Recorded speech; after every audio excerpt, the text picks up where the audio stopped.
KL. Garg का novel है mercy killing. अंग चौथा। सत्ती ਨੂੰ ਵੀ ਸਕੂਲੇ ਭੇਜਿਆ ਜਾਣ ਲੱਗਾ। ਉਹਨੂੰ ਫੱਟੀ ਬਸਤਾ ਕਾਇਦਾ ਲੈ ਕੇ ਦਿੱਤਾ ਗਿਆ, ਪਰ ਉਹ ਪੜ੍ਹਾਈ 'ਚ ਕਿੱਥੇ ਟਿਕਣ ਵਾਲਾ ਸੀ। ਕੱਚੀ ਪਹਿਲੀ ਵਾਲਾ ਮਾਸਟਰ ਉਹਨੂੰ ਸਬਕ ਦਿੰਦਾ, ਪਰ ਉਹਦਾ ਪੜ੍ਹਾਈ 'ਚ ਧਿਆਨ ਹੀ ਨਹੀਂ ਸੀ ਹੁੰਦਾ। ਨਾ ਉਹ ਕੁਝ ਪੜ੍ਹਨ ਦੀ ਕੋਸ਼ਿਸ਼ ਕਰਦਾ, ਨਾ ਹੀ ਕੁਝ ਲਿਖਣ ਦੀ। ਕਈ ਦਿਨ ਉਹ ਜਮਾਤ 'ਚ ਕੁਝ ਨਾ ਕਰਦਾ। ਮਾਸਟਰ ਮੈਨੂੰ ਜਾਂ ਆਤਮੇ ਨੂੰ ਬੁਲਾ ਕੇ ਕਹਿੰਦਾ, ਰਾਮਿਆ, ਤੁਸੀਂ ਤਾਂ ਭਾਈ ਪੜ੍ਹਾਈ ਚੰਗੀ ਕਰਦੇ ਆ, ਪਰ ਤੁਹਾਡਾ ਇਹ ਛੋਟਾ ਭਰਾ ਤਾਂ ਪੜ੍ਹਾਈ 'ਚ ਭੋਰਾ ਚਿੱਤ ਨਹੀਂ ਲਾਉਂਦਾ। ਇਹ ਤਾਂ ਕੁਛ ਕਰਦਾ ਹੀ ਨਹੀਂ, ਐਵੇਂ ਬੌਂਤਰਾਂ ਵਾਂਗ ਬੈਠਾ ਇੱਧਰ ਉੱਧਰ ਝਾਕਦਾ ਰਹਿੰਦਾ। ਘਰੋਂ ਭੋਰਾ ਵੀ ਕੁਛ ਕਰਕੇ ਨਹੀਂ ਆਉਂਦਾ। ਤੂੰ ਪੜ੍ਹਾਇਆ ਕਰਨਾ, ਇਹਨੂੰ ਘਰੇ ਬਿਠਾਇਆ ਕਰ ਆਪਣੇ ਕੋਲ, ਸ਼ੈਂਤ ਚੱਲ ਹੀ ਪਵੇ। ਪਰ ਮੈਨੂੰ ਇਹਦੇ ਪੜ੍ਹਾਈ 'ਚ ਚੱਲਣ ਵਾਲੇ ਲੱਛਣ ਤਾਂ ਦਿੰਦੇ ਨਹੀਂ। ਮੈਂ ਬਹੁਤ ਹੁੱਬ ਕੇ ਸੱਤੀ ਦੀ ਸ਼ਿਕਾਇਤ ਮਾਂ ਤੇ ਪਿਤਾ ਕੋਲ ਲਗਾਉਂਦਾ। ਮੈਂ ਚੌੜ 'ਚ ਮਾਂ ਨੂੰ ਸਾਰੀਆਂ ਗੱਲਾਂ ਦੱਸਦਾ। ਮਾਂ ਸੁਣ ਕੇ ਬਹੁਤ ਦੁਖੀ ਹੁੰਦੀ, ਕਦੀ ਆਖਦੀ, ਕੋਈ ਨਹੀਂ, ਇਹ ਵੀ ਬਥੇਰਾ ਪੜ੍ਹ ਲੂ, ਹਾਲੇ ਹੈ ਕੀ ਹੈ, ਭੋਰਾ ਭਰਕੁਤਾ ਜਵਾਕ ਹੈ। ਕੋਈ ਨਹੀਂ, ਤੂੰ ਵੱਡਾ ਹੈ, ਖਿਆਲ ਰੱਖਿਆ ਕਰ ਆਪਣੇ ਛੋਟੇ ਵੀਰ ਦਾ। ਜਦੋਂ ਮਾਂ ਬਾਰ-ਬਾਰ ਸੱਤੀ ਦੀਆਂ ਬਦਖੋਈਆਂ ਸੁਣਦੀ ਤਾਂ ਕਦੀ ਔਖੀ ਜੀ ਹੋ ਕੇ ਕਹਿ ਵੀ ਦਿੰਦੀ, ਕਿਤੇ ਬਿਰਧ ਫਕੀਰ ਦੀ ਬਾਣੀ ਸੱਚੀ ਨਾ ਹੋ ਜੇ, ਹੋਰ ਵਿਚਾਰੇ ਦੇ ਪੱਲੇ ਫਕੀਰੀ ਪੈ ਜੇ। ਰਾਜ ਭਾਗ ਵਾਲੇ ਲੱਛਣ ਤਾਂ ਹੁਣ ਮੈਨੂੰ ਦੀਂਦੇ ਨਹੀਂ ਇਹਦੇ। ਚਲੋ, ਜੋ ਉਸ ਨੀਲੀ ਛੱਤ ਵਾਲੇ ਦਾਤੇ ਨੂੰ ਮਨਜ਼ੂਰ ਹੈ, ਲਿਖੀਆਂ ਨੂੰ ਕੌਣ ਮੇਟ ਸਕਦਾ ਹੈ। ਜਿਵੇਂ ਇਹਦੇ ਭਾਗਾਂ 'ਚ ਹੋਇਆ, ਇਹਨੂੰ ਮਿਲ ਜੂ। ਕਦੀ ਮਾਸਟਰ ਸੱਤੀ ਨੂੰ ਘੂਰ ਵੀ ਦਿੰਦਾ, ਕਦੀ ਸਜ਼ਾ ਵਜੋਂ ਉਹਦੇ ਕੰਨ ਖਿੱਚ ਦਿੰਦਾ, ਕਦੀ ਚਪੇੜ ਵੀ ਮਾਰ ਦਿੰਦਾ।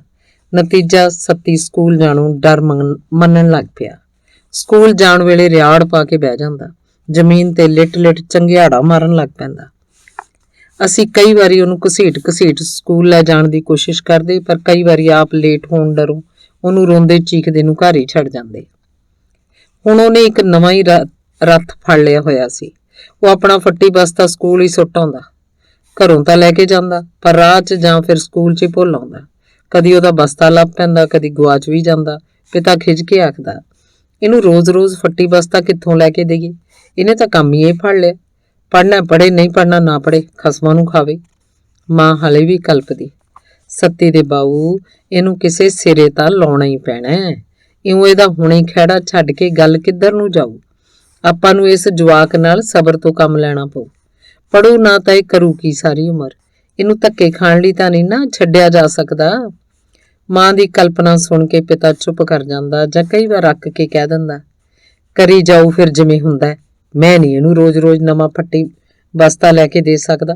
ਹੋਰ ਵੀ ਤਾਂ ਪੜ੍ਹੀ ਜਾਂਦੇ ਆ, ਇਹ ਕਿਹੜੀ ਨਵੀਂ ਪੜ੍ਹਾਈ ਕਰਨ ਲੱਗਿਆ। ਇਨੀ ਦਿਨੀ ਸੱਤੀ ਨੇ ਇੱਕ ਨਵਾਂ ਕੰਮ ਫੜ ਲਿਆ ਸੀ, ਜਿਹਨੇ ਉਹਦੇ ਸਕੂਲ ਜਾਣ ਦੇ ਮੌਕੇ ਖਤਮ ਕਰ ਦਿੱਤੇ ਸੀ। ਮਾਸਟਰ ਨੇ ਵੀ ਉਹਦੇ ਚੱਜ ਦੇਖ ਕੇ ਹੱਥ ਖੜੇ ਕਰ ਦਿੱਤੇ ਸੀ। ਸੱਤੀ ਨੇ ਆਪਣੇ ਸਿਰ ਜਾਂ ਢਿੱਡ ਦੀ ਢੋਲਕੀ ਬਣਾ ਊਟ ਪਟਾਂਗ ਜੇ ਇਧਰੋਂ ਉਧਰੋਂ ਸੁਣੇ ਗਾਣੇ ਗਾਉਣ ਲੱਗ ਪੈਣਾ। ਉਨੀ ਦਿਨੀ ਫਿਲਮ ਨਾਗਨ ਦੇ ਗਾਣੇ ਖੂਬ ਵੱਜਦੇ ਹੁੰਦੇ। ਸੱਤੀ ਨੇ ਆਪਣੇ ਦੋਵਾਂ ਹੱਥਾਂ ਨਾਲ ਢਿੱਡ ਜਾਂ ਸਿਰ ਤੇ ਥਾਪ ਦੇ ਕੇ ਗਾਉਣ ਲੱਗਣਾ, ਮੇਰਾ ਮਨ ਡੋਲੇ, ਮੇਰਾ ਤਨ ਡੋਲੇ, ਮੇਰੇ ਦਿਲ ਕਾ ਜਿया करार अब घर जाने दो, ਅਬ ਘਰ ਜਾਣੇ ਦੋ, ਉੱਚੀ ਆਵਾਜ਼ 'ਚ ਕਹਿੰਦਾ। ਜਮਾਤ ਦੇ ਨਿਆਣੇ ਉਹਦੇ ਪਿੱਛੇ ਗਾਉਣ ਲੱਗਦੇ। ਜਦੋਂ ਵੀ ਉਹ ਸਕੂਲ ਪਹੁੰਚਦਾ, ਉਹਨੂੰ ਦੇਖਦੇ ਉਸ ਦੁਆਲੇ ਝੁਰਮਟ ਪਾ ਲੈਂਦੇ। ਸੱਤੀ ਗਾਉਣ ਦੇ ਨਾਲ ਨੱਚਣ ਵੀ ਲੱਗ ਪਿਆ ਸੀ। ਛੋਟੇ ਨਿਆਣੇ ਉਹਦੇ ਨਾਲ ਨੱਚਣ ਲੱਗਦੇ। ਜਮਾਤ ਦਾ ਮਾਹੌਲ ਇੱਕਦਮ ਵਿਗੜ ਜਾਂਦਾ। ਮਦਾਰੀ ਫਿਲਮ ਦਾ ਇੱਕ ਗੀਤ ਉਨੀ ਦਿਨੀ ਖੂਬ ਵੱਜ ਰਿਹਾ ਸੀ, ਕਿ ਮੈਂ ਝੂਠ ਬੋਲਿਆ, ਕਿ ਮੈਂ ਕੁਫਰ ਤੋਲਿਆ, ਨਾ ਜੀ। ਸੱਤੀ ਇਸ ਗੀਤ ਨੂੰ ਵੀ ਖੂਬ ਗਾਉਂਦਾ। ਮੈਂ ਜਾਂ ਆਤਮਾ ਸੱਤੀ ਦੁਆਲੇ ਹੋਇਆ ਇਕੱਠ ਦੇਖਦੇ ਤਾਂ ਆਪਣੀ ਜਮਾਤ ਛੱਡ ਉਹਦੇ ਕੋਲ ਭੱਜਦੇ। ਜਿਉਂਦਾ ਹੀ ਉਹਦੇ ਕੰਨਾਂ ਤੇ ਇੱਕ ਘੁਸੁੰਨ ਝੜਦੇ, ਤੇਰੇ ਕੋਲੋਂ ਟਿੱਕੇ ਪੜਿਆ ਨਹੀਂ ਜਾਂਦਾ, ਓਏ ਕਿਉਂ ਸਾਰਿਆਂ ਨੂੰ ਪਰੇਸ਼ਾਨ ਕਰੀ ਜਾਂਦਾ। ਘੁਸੁੰਨ ਖਾ ਕੇ ਸੱਤੀ ਇੱਕਦਮ ਡੈਂਬਰ ਜਿਹਾ ਜਾਂਦਾ, ਕੰਨ ਜਿਹਾ ਮਲਦਾ ਹੋਇਆ ਚੁੱਪ ਕਰ ਜਾਂਦਾ। ਉਸ ਦੁਆਲੇ ਖਲੋਤੇ ਜਵਾਕ ਵੀ ਇੱਕ ਵਾਰ ਤਾਂ ਸਹਿਮ ਹੀ ਜਾਂਦੇ। ਉਹਦੀ ਇਹ ਹਾਲਤ ਵੇਖ ਕੇ ਉਹਦਾ ਮਾਸਟਰ ਟਿਚਰੀ ਲਹਿਜੇ 'ਚ ਸਾਨੂੰ ਆਖਦਾ, ਇਸ ਗਵਈਏ ਨੂੰ ਮੁੰਬਈ ਭੇਜੋ ਕਾਕਾ, ਤੁਸੀਂ ਕਿੱਥੇ ਇਹਨੂੰ ਤਾੜ ਕੇ ਰੱਖਿਆ। ਇਹ ਤਾਂ ਵੱਡਾ ਗਵਈਆ ਬਣੂ ਕਿਸੇ ਦਿਨ, ਇਹਦੇ ਚੱਜ ਹਾਲ ਕੋਈ ਪੜ੍ਹਾਈ ਕਰਨ ਵਾਲੇ ਹੈ। ਫਿਰ ਸੱਤੀ ਨੇ ਹੋਰ ਵੀ ਚਾਲੇ ਫੜ ਲਏ ਸੀ। ਚੰਗਾ ਭਲਾ ਘਰੋਂ ਬੂਟ ਜਾਂ ਚੱਪਲਾਂ ਪਹਿਨ ਕੇ ਜਾਂਦਾ, ਕੱਛਾ ਕਮੀਜ਼ ਪਾ ਕੇ ਜਾਂਦਾ। ਘਰ ਮੁੜਦਾ ਤਾਂ ਕਦੀ ਪੈਰੋਂ ਨੰਗਾ ਹੁੰਦਾ, ਕਦੀ ਕਮੀਜ਼ ਲਾ ਕੇ ਕਿਤੇ ਸੁੱਟ ਆਉਂਦਾ, ਕਦੀ ਉਸ ਕੱਛਾ ਲਾ ਕੇ ਸੁੱਟਿਆ ਹੁੰਦਾ।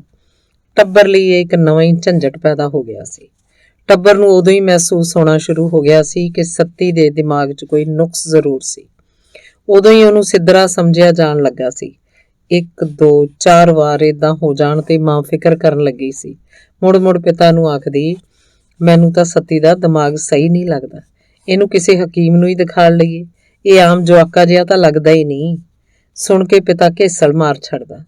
ਮਾਂ ਬਹੁਤਾ ਹੀ ਕਹਿੰਦੀ ਤਾਂ ਖਿਝ ਕੇ ਆਖ ਦਿੰਦਾ, ਇੱਥੇ ਤਾਂ ਰੋਟੀ ਦੇ ਲਾਲੇ ਪਏ ਰਹਿੰਦੇ ਆ, ਪਤਾ ਨਹੀਂ ਕਿਵੇਂ ਟੱਬਰ ਦੀ ਗੱਡੀ ਦੀ ਧੂ ਘੜੀਸ ਕਰੀਦੀ ਹੈ, ਇਹਨੂੰ ਕਿਹੜੇ ਹਸਪਤਾਲ ਦਿਖਾ ਦਈਏ। ਫੀਮ ਖਾਣ ਨੂੰ ਤਾਂ ਪੈਸੇ ਨਹੀਂ ਕੋਲ, ਬਾਕੀ ਜਵਾਕਾਂ ਦੀ ਪੜ੍ਹਾਈ ਦਾ ਤੋਰਾ ਪਤਾ ਨਹੀਂ ਕਿਵੇਂ ਚਲਾਈਦਾ। ਸੁਣ ਕੇ ਮਾਂ ਚੁੱਪ ਕਰ ਜਾਂਦੀ। ਕਦੀ ਕਦੀ ਮਾਂ ਸਾਨੂੰ ਆਖਦੀ, ਪੁੱਤੇ ਕੱਪੜੇ ਆਪ ਤਾਂ ਨਹੀਂ ਲਾ ਕੇ ਸਿੱਟਦਾ ਹੋਣਾ, ਕੋਈ ਮਰ ਜਾਣੀ ਲਾ ਲੈਂਦੀ ਹੋ, ਇਹ ਤਾਂ ਸਿੱਧਰਾ ਦਰਵੇਸ਼ ਜਵਾਕ ਹੈ, ਇਹਨੂੰ ਕਿੱਥੇ ਐ ਨਹੀਂ ਸਮਝ, ਤੁਸੀਂ ਥੋੜੀ ਨਿਗਾਹ ਰੱਖਿਆ ਕਰੋ।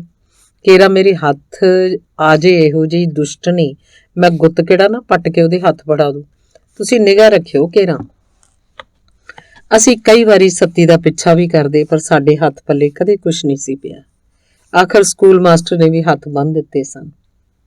ਸਾਨੂੰ ਬੁਲਾ ਕੇ ਆਖ ਦਿੱਤਾ ਸੀ, ਰਾਮਿਆ ਭਾਈ, ਇਸ ਚੀਜ਼ ਨੂੰ ਤੁਸੀਂ ਘਰ ਹੀ ਤਾੜ ਕੇ ਰੱਖਿਆ ਕਰੋ, ਇਹਨੇ ਤਾਂ ਜਮਾਤ ਦਾ ਮਾਹੌਲ ਹੀ ਵਿਗਾੜ ਦਿੱਤਾ। ਇਹ ਨਾ ਆਪ ਪੜ੍ਹਦਾ, ਨਾ ਦੂਸਰੇ ਜਵਾਕਾਂ ਨੂੰ ਪੜ੍ਹਨ ਦਿੰਦਾ। ਮੈਂ ਤਾਂ ਦੁਖੀ ਹੋਇਆ ਪਿਆ, ਬਾਰ-ਬਾਰ ਕੁੱਟ ਮਾਰ ਕੇ ਵੀ ਦੇਖ ਲਿਆ, ਇਹ ਨਹੀਂ ਸਮਝਣ ਵਾਲੀ ਚੀਜ਼, ਇਹਨੂੰ ਤੁਸੀਂ ਘਰੇ ਹੀ ਪੜ੍ਹਾ ਲਿਆ ਕਰੋ। ਇਹੀ ਹਿਸਾਬ ਰਿਹਾ ਤਾਂ ਇਹਨੇ ਤਾਂ ਬਾਕੀ ਦੇ ਜਵਾਕ ਵੀ ਖਰਾਬ ਕਰ ਦੇਣੇ ਆ। ਮਾਂ ਨੂੰ ਸੁਣ ਕੇ ਬਹੁਤ ਦੁੱਖ ਹੋਇਆ ਸੀ। ਇੱਕ ਵਾਰ ਤਾਂ ਉਹਦੀਆਂ ਅੱਖਾਂ ਹੀ ਭਰ ਆਈਆਂ ਸਨ। ਹੌਕਾ ਜਿਹਾ ਭਰ ਕੇ ਕਹਿਣ ਲੱਗੀ, ਸਿਉਨੇ ਵਰਗੀ ਔਲਾਦ ਸੀ ਸਾਰੀ, ਇਹਦੇ ਵੇਲੇ ਪਤਾ ਨਹੀਂ ਮੈਥੋਂ ਕੀ ਭੰਗਣਾ ਪੈ ਗਈ, ਕਿਹੋ ਜਿਹੀ ਕਿਸਮਤ ਲਿਖਾ ਕੇ ਲਿਆਇਆ ਇਹ, ਇਹਨੂੰ ਤਾਂ ਕਿਸੇ ਨੇ 2 ਟੁੱਕ ਰੋਟੀ ਵੀ ਨਹੀਂ ਦੇਣੀ।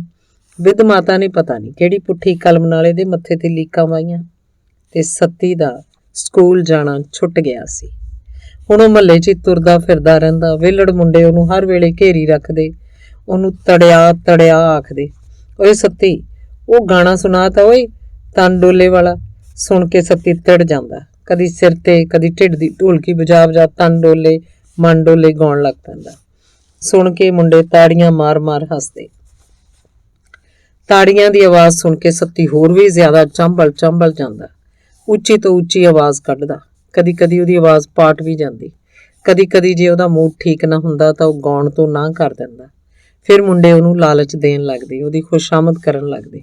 ਹਾੜੇ ਸੱਤੀ, ਸੁਣਾ ਦੇ ਗਾਣਾ, ਮੇਰਾ ਵੀਰ ਬਣ ਕੇ। ਵੀਰ ਨਹੀਂ ਮੇਰਾ, ਲੈ ਬਈ ਤੈਨੂੰ ਆਨਾ ਦਊ, ਲੈ ਆ ਪਹਿਲਾਂ ਫੜ ਲੈ ਆਨਾ, ਸੁਣਾ ਦੇ ਕੋਈ ਚੌਂਦਾ ਗਾਣਾ। ਸੱਤੀ ਝੱਟ ਮੁੰਡੇ ਹੱਥੋਂ ਆਨਾ ਫੜ ਕੇ ਗਾਉਣ ਲੱਗ ਪੈਂਦਾ, ਜੋਸ਼ ਚ ਆ ਕੇ ਨੱਚਣ ਵੀ ਲੱਗ ਪੈਂਦਾ। ਹੁਣ ਉਹ ਹਰ ਨਵੀਂ ਆਈ ਫਿਲਮ ਦੇ ਮੁਖੜੇ ਯਾਦ ਕਰਨ ਲੱਗ ਪਿਆ ਸੀ। ਸ਼ਰਾਰਤੀ ਮੁੰਡਿਆਂ ਦੀਆਂ ਨਵੀਆਂ ਫਰਮਾਇਸ਼ਾਂ ਪੂਰੀਆਂ ਕਰਨ ਲੱਗ ਪਿਆ ਸੀ। ਮੈਂ ਇਹਨੂੰ ਏਦਾਂ ਕਰਦਿਆਂ ਦੇਖਦਾ ਤਾਂ ਗੁੱਸੇ 'ਚ ਆ ਕੇ ਉਹਦੀ ਪਿੱਠ 'ਚ 2 ਮੁੱਕੀਆਂ ਜੜ ਦਿੰਦਾ। ਚੱਲ ਸਾਲਾ ਨਚਾਰ ਜਿਹਾ ਨਾ ਹੋਵੇ ਤਾਂ ਚੱਲ ਘਰ ਚੱਲ, ਜੇ ਤੇਰੀ ਵਿਕ ਨਾ ਲਾਈ ਤਾਂ ਮੈਨੂੰ ਰਾਮਾ ਨਾ ਕਹੀ। ਮੇਰੇ ਘਸੁੰਨ ਖਾ ਕੇ ਉਹ ਗਾਣਾ ਵਿੱਚੇ ਛੱਡ ਘਰ ਵੱਲ ਭੱਜ ਪੈਂਦਾ। ਘਰ ਆ ਕੇ ਮੈਂ ਉਸ ਨਾਲ ਬਹੁਤ ਕੁੱਤੇ ਖਾਣੀ ਕਰਦਾ। ਉਹ ਚੁੱਪਚਾਪ ਸੁਣੀ ਜਾਂਦਾ, ਤਾਜ਼ਿਆ ਖਾ ਕੇ ਕਦੀ ਕਦੀ ਕਹਿ ਵੀ ਦਿੰਦਾ, ਉਹ ਮੁੰਡੇ ਆਖਦੇ ਸੀ ਸੁਣਾਉਣ ਨੂੰ, ਮੈਂ ਆਪੇ ਤਾਂ ਨਹੀਂ ਸੀ ਸੁਣਾਈ ਜਾਂਦਾ। ਤੈਨੂੰ ਐਵੇਂ ਤੜੇ ਆਉਂਦੇ ਰਹਿੰਦੇ ਆ, ਅਕਲ ਤਾਂ ਤੈਨੂੰ ਸਿੱਖਣੀ ਚਾਹੀਦੀ ਹੈ। ਕੀ ਚੰਗਾ ਲੱਗਦਾ ਐਵੇਂ ਖੁਸਰਿਆਂ ਵਾਂਗੂ ਲੱਗਿਆ ਰਹਿਣਾ।